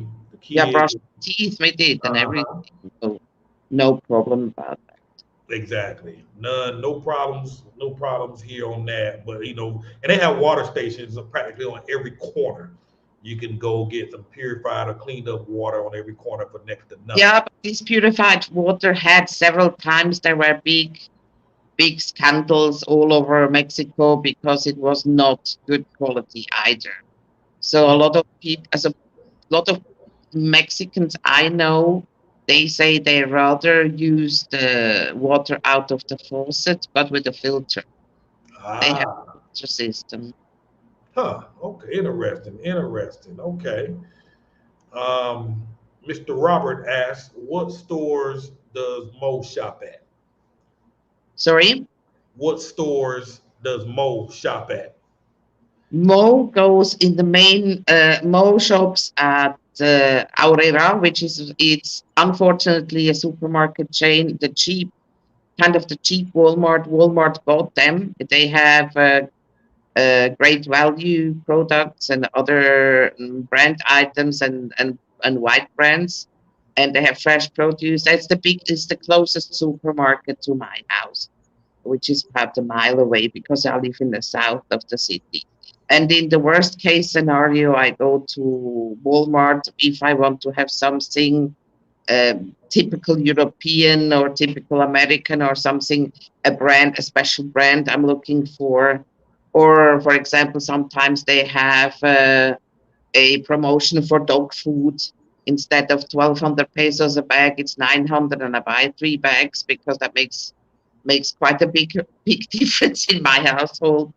Um, but I try to buy as much as possible in local stores, like the fruit lady. I know her. Her name is Teresa. She sends me a WhatsApp saying, "Hey, we got fresh baby spinach. Do you want that?" They even bring it to me if I would want to. Or and I have a guy called Pablo Pu, which a lot of expats use.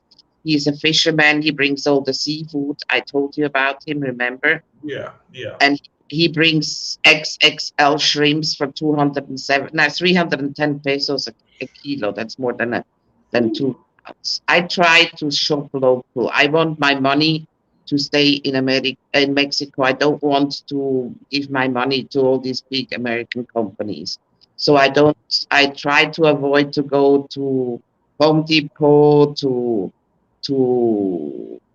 I've never been to Costco, nor do I plan to go to Costco because I live alone. I don't need to buy bulk stuff. But as I'm not American anyway, for me, these stores are not so attractive. But I would like to know that most of the money I spend stays with Mexican families and not with big corporations. Absolutely. I agree. And we have done a better job staying out of Walmart. I probably have only been to Costco once. I don't plan to renew my membership. Um, Stay out of Sam's. And like you say, I'd rather put the money in the local mom and pop businesses that where the money goes directly to the family. And I can do that by, like you're saying, buying fruit and vegetables right around the corner, picking that stuff up there, um, just as good, just as fresh, and buying my little chicken from the local mom and pop, and it gives the opportunity to see them on a regular basis and get to know them, practice my little Spanish, get to know the people in the local area I live in, and just help you assimilate better into the little home area that you're now living in. I found that to be very It helpful. makes you interact with the locals. You start to speak a little bit. You learn more about the local fruit, veggies. You you learn words. They teach you. You see people. I know a lot of expats order food home, but they Mhm. completely miss the interaction with the locals that way. Exactly. Exactly. Um, Debbie asks, are the beach cities safer for a single black female to live? I would not say that it's less safe if it is around Merida, but Cancun and all these areas are out of order right now. I mean, they have the military police doing security there right now after the last few severe shootings and things like that. But in Merida, the closest beach is Progreso, but it is and then the sides, little villages on the side, Chelem, Sisal, um, you would say it's not a place where a young lady would be. As I'm 63 and I would be bored to death there, let's say it that way.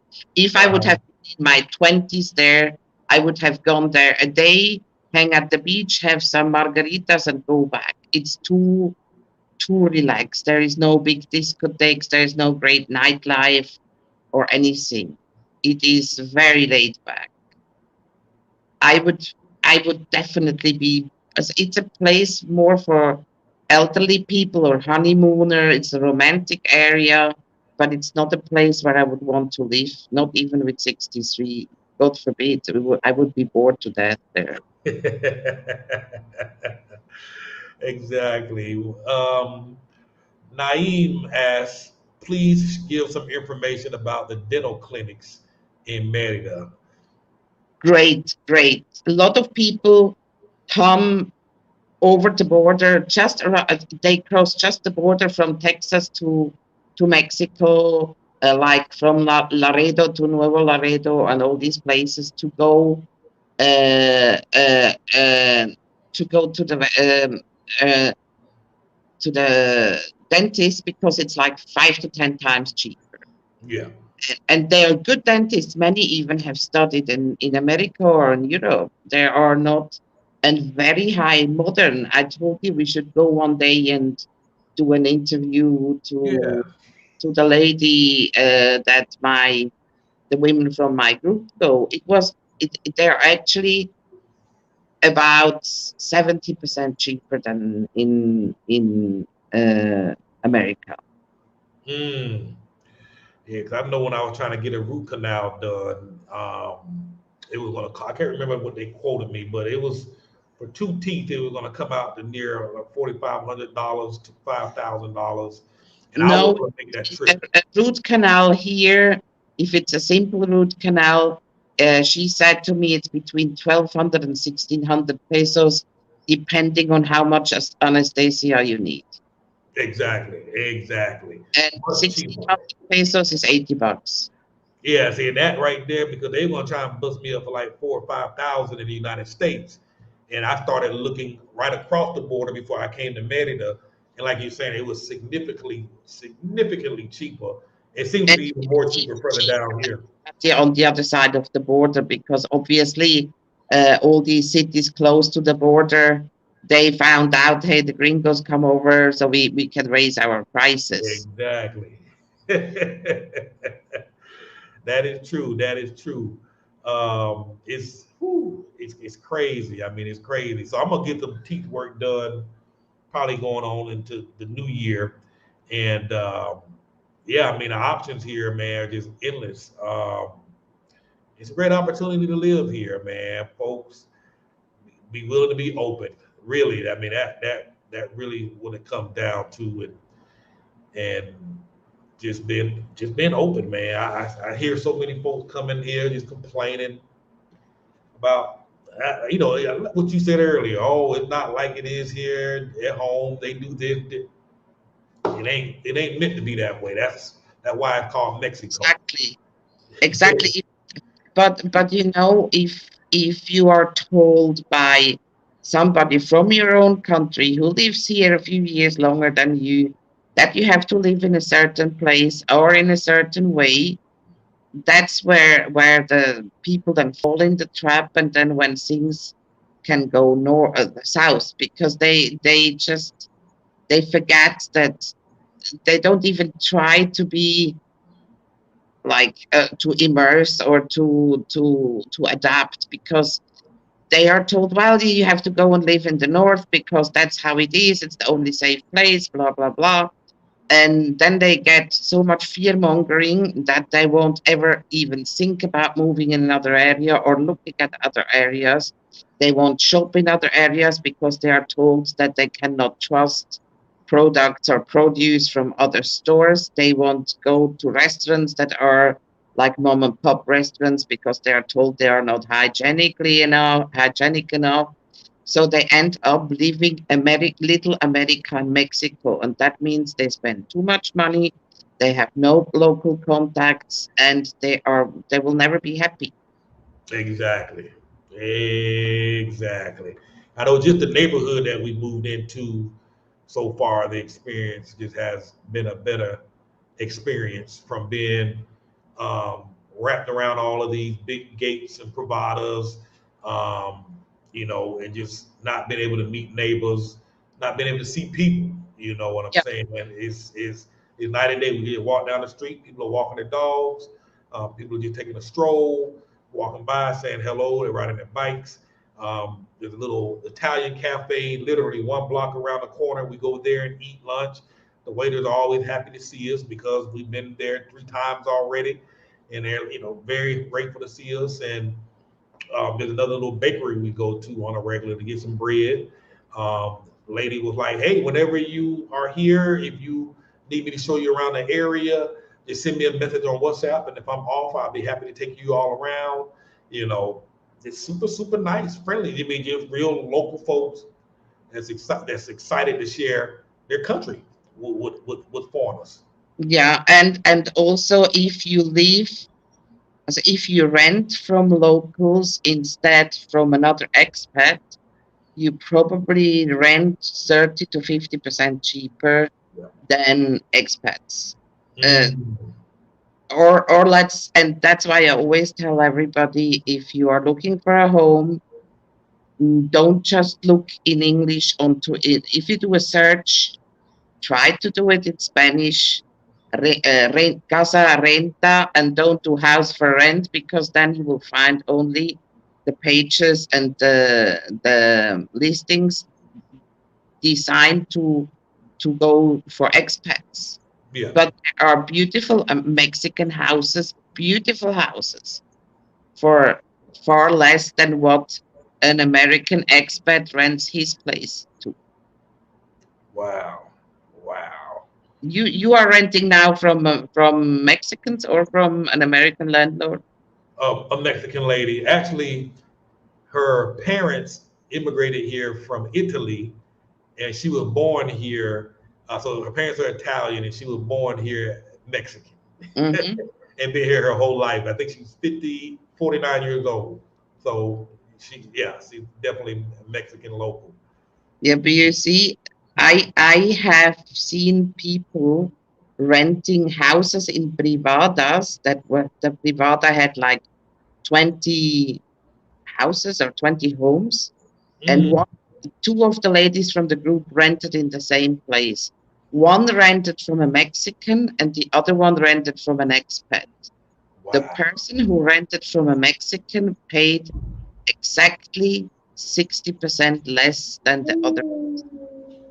And it was not nicer furnished or anything. It was the very same house in the same privada.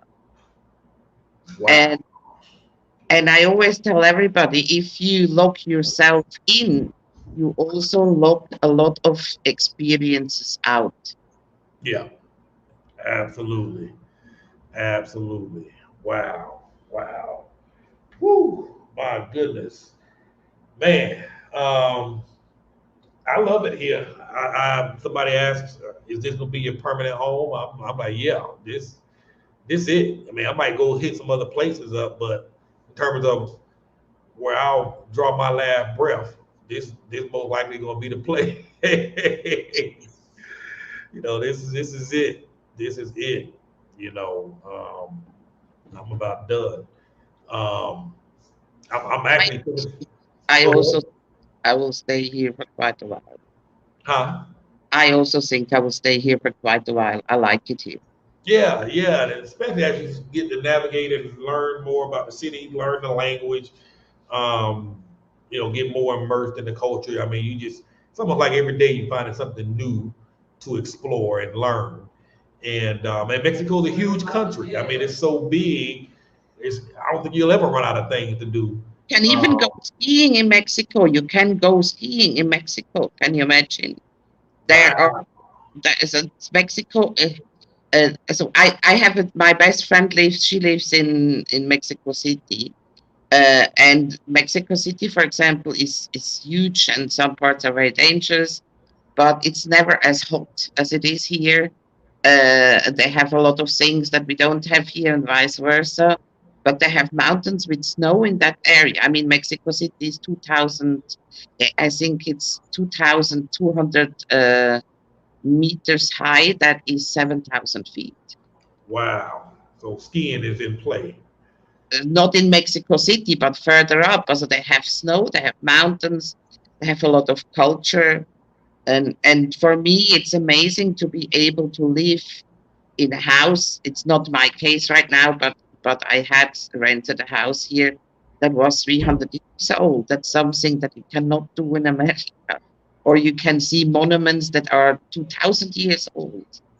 It is so the history here is so attractive, and they find still new things every day. There's every Mm. day they find things. Wow. Wow. Wow. I Wow. Wow. really Wow. love that country. Man. Whoo. Yeah. So much more to do. So much more to see. And whoo, wow. I My have to get going because it's time to give medication to my sick dog. Uh, okay. I'm happy that I see you out. Did they give you a suit with some stripes, or is that not fashionable here? No, Did, they didn't give me none. They gave me they kept my clothes on the whole time, took my glasses and my belt, and I couldn't see for 2.5 days. And but no striped uniforms or anything like that. I wanted to ask you one thing. Have you been frightened in any moment of during these 3 days or 2 days?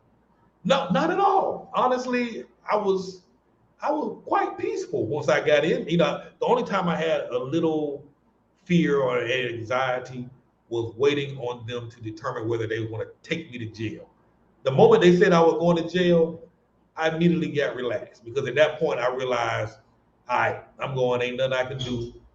I'm in, I can make it through 2.5 days, I'll be straight. And after that, it was the anxiousness and the excitement of, are they going to take me?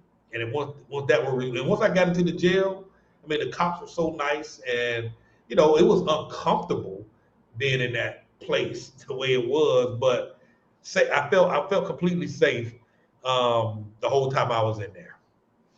Are you worried about COVID? In that moment, I thought, if anybody's going to catch COVID, this is going to be the place you catch COVID. Yeah. That was I told Kim send him some masks. Uh-huh. I see what you mean. Yeah, and I probably should have done a better job segregating myself off, um, because that thought did run across my mind. I'm like, if I'm gonna get it, I'm gonna get it here, more than any other place that I've stepped. You can get it anywhere, but the way, because none of the inmates were wearing masks, the staff was wearing masks, but none of us in the cell, had on a mask. And when I left mine, I would wear mine, but most of the other guys, they didn't have no mask on, and they weren't giving them masks. They weren't making them put one on. And you know, very strict. It probably wouldn't allow me. so yeah, but other than that, like I say, safety wise, I wasn't concerned about anything. But COVID did pop up on my mind for a minute. I'm like, if I could get it out of here without getting COVID, I'll probably be good. We stand on You, Psalm 91. you Psalm probably should 91. be careful when you go out and do some social distancing. When you meet friends and something, don't be careful for the next 10 days to make sure that you're not a risk for somebody else. Good point. Good point. I think I definitely will. I think I will definitely do that. Um, yeah, I definitely, because there were some characters in there doing a lot of coughing. Sound like they were coughing up demons the way they were carrying on.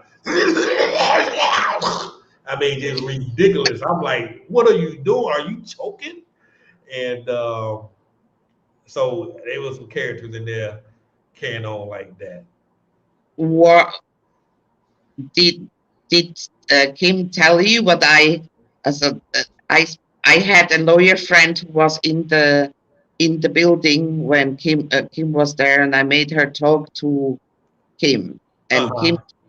Kim told me that she wants to contract a lawyer, Uh-huh. and I kept trying to explain to Kim Hey, Kim, they won't let him out earlier with a lawyer. It won't make any difference. A lawyer can't pull him out any earlier. And she said, no, I want to make sure that everything is okay. And I said, let him hang out, let him sit out these 2 days, because there is no way, if you are not really a big, well-known person who has a lot of strings you can pull, you sit, you stay there 48 hours, yes or yes. There's not, even if the consul comes from America, they will not let you go. It is 48 hours, so it is 48 hours. Exactly. And that's pretty much what I accepted was going to be the case. And I told her when she sent me, when I sent her a message, she sent something to me. That one time I literally talked to her, I was like, "No, don't spend no money on no attorney on my behalf." I'm like, 2 days, we can assess it after that. But let me see if I get out in them 2 days. It's gonna go by quick, and no need in spending money for that. And like you say, the result won't be the same. I ain't getting Yeah, out yeah, no earlier. exactly.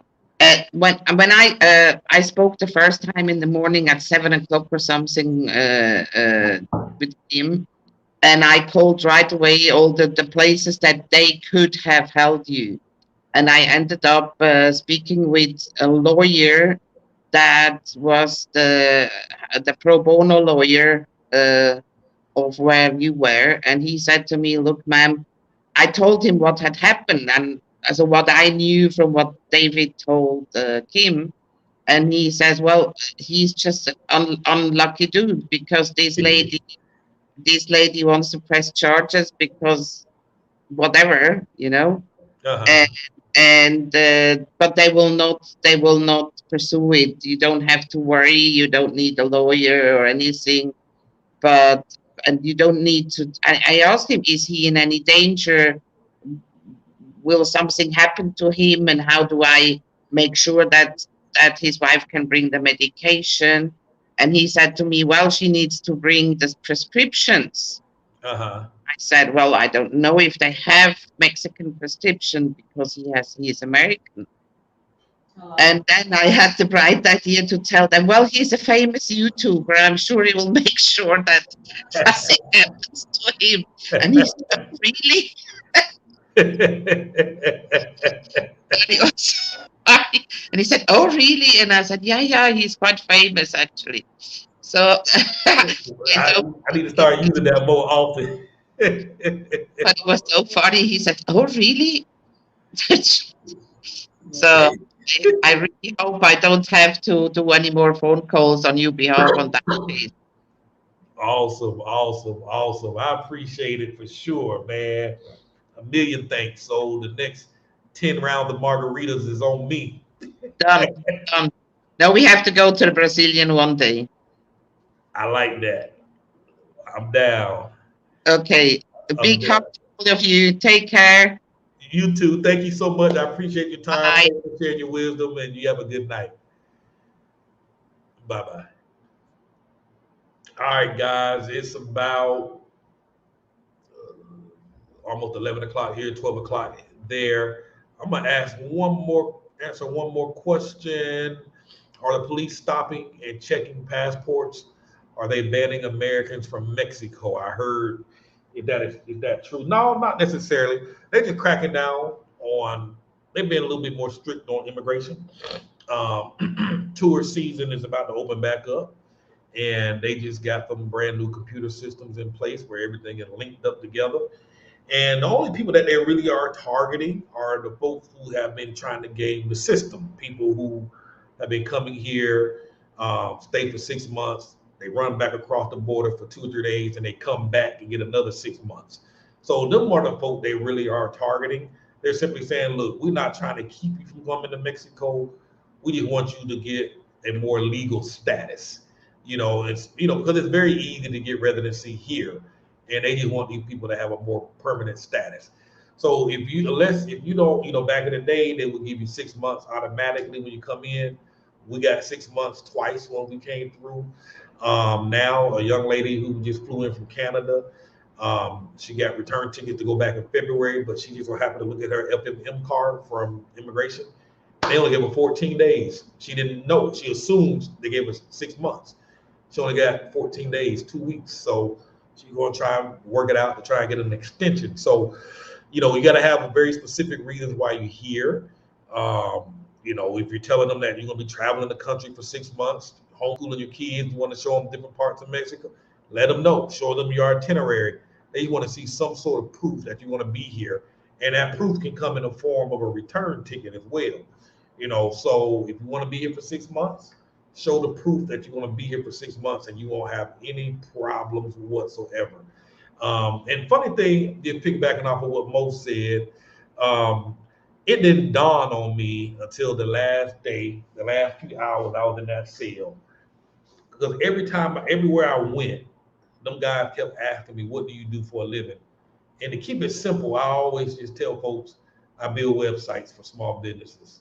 It never dawned on me until late last night when I had about 4 hours left in the spot that I should have just told them jokers I was a YouTuber.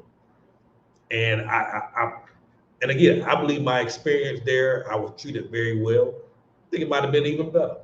You know what I mean? If I said that, because, you know, being this YouTuber kind of puts any organizations on the spot. You know, it's like, okay, this guy, we don't need any negative publicity. We don't need any negative press. We don't need any negative. And if I would have told them guys that at the doggone site where they was going back and forth with this lady, and that might have got me out of that. Not saying that it would have.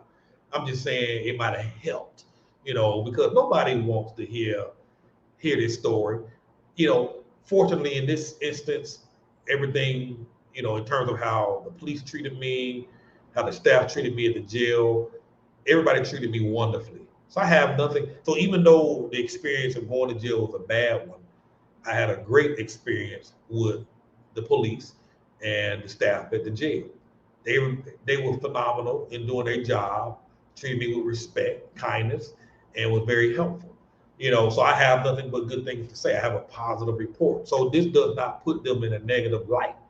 You know what I mean? And I'm grateful that you know, there was nothing nefarious or negative going on. You know, I believe, you know, like in any other country, you're gonna have some good cops, you're gonna have some bad cops. That's just human nature. You're gonna have good and the bad. You know, I think the majority, often generally, are good people. It's just a small bad few that make it bad for everybody. You know what I mean? So, but now moving forward, when folks ask me, yeah, I'm a YouTuber. That's what I'm gonna start saying.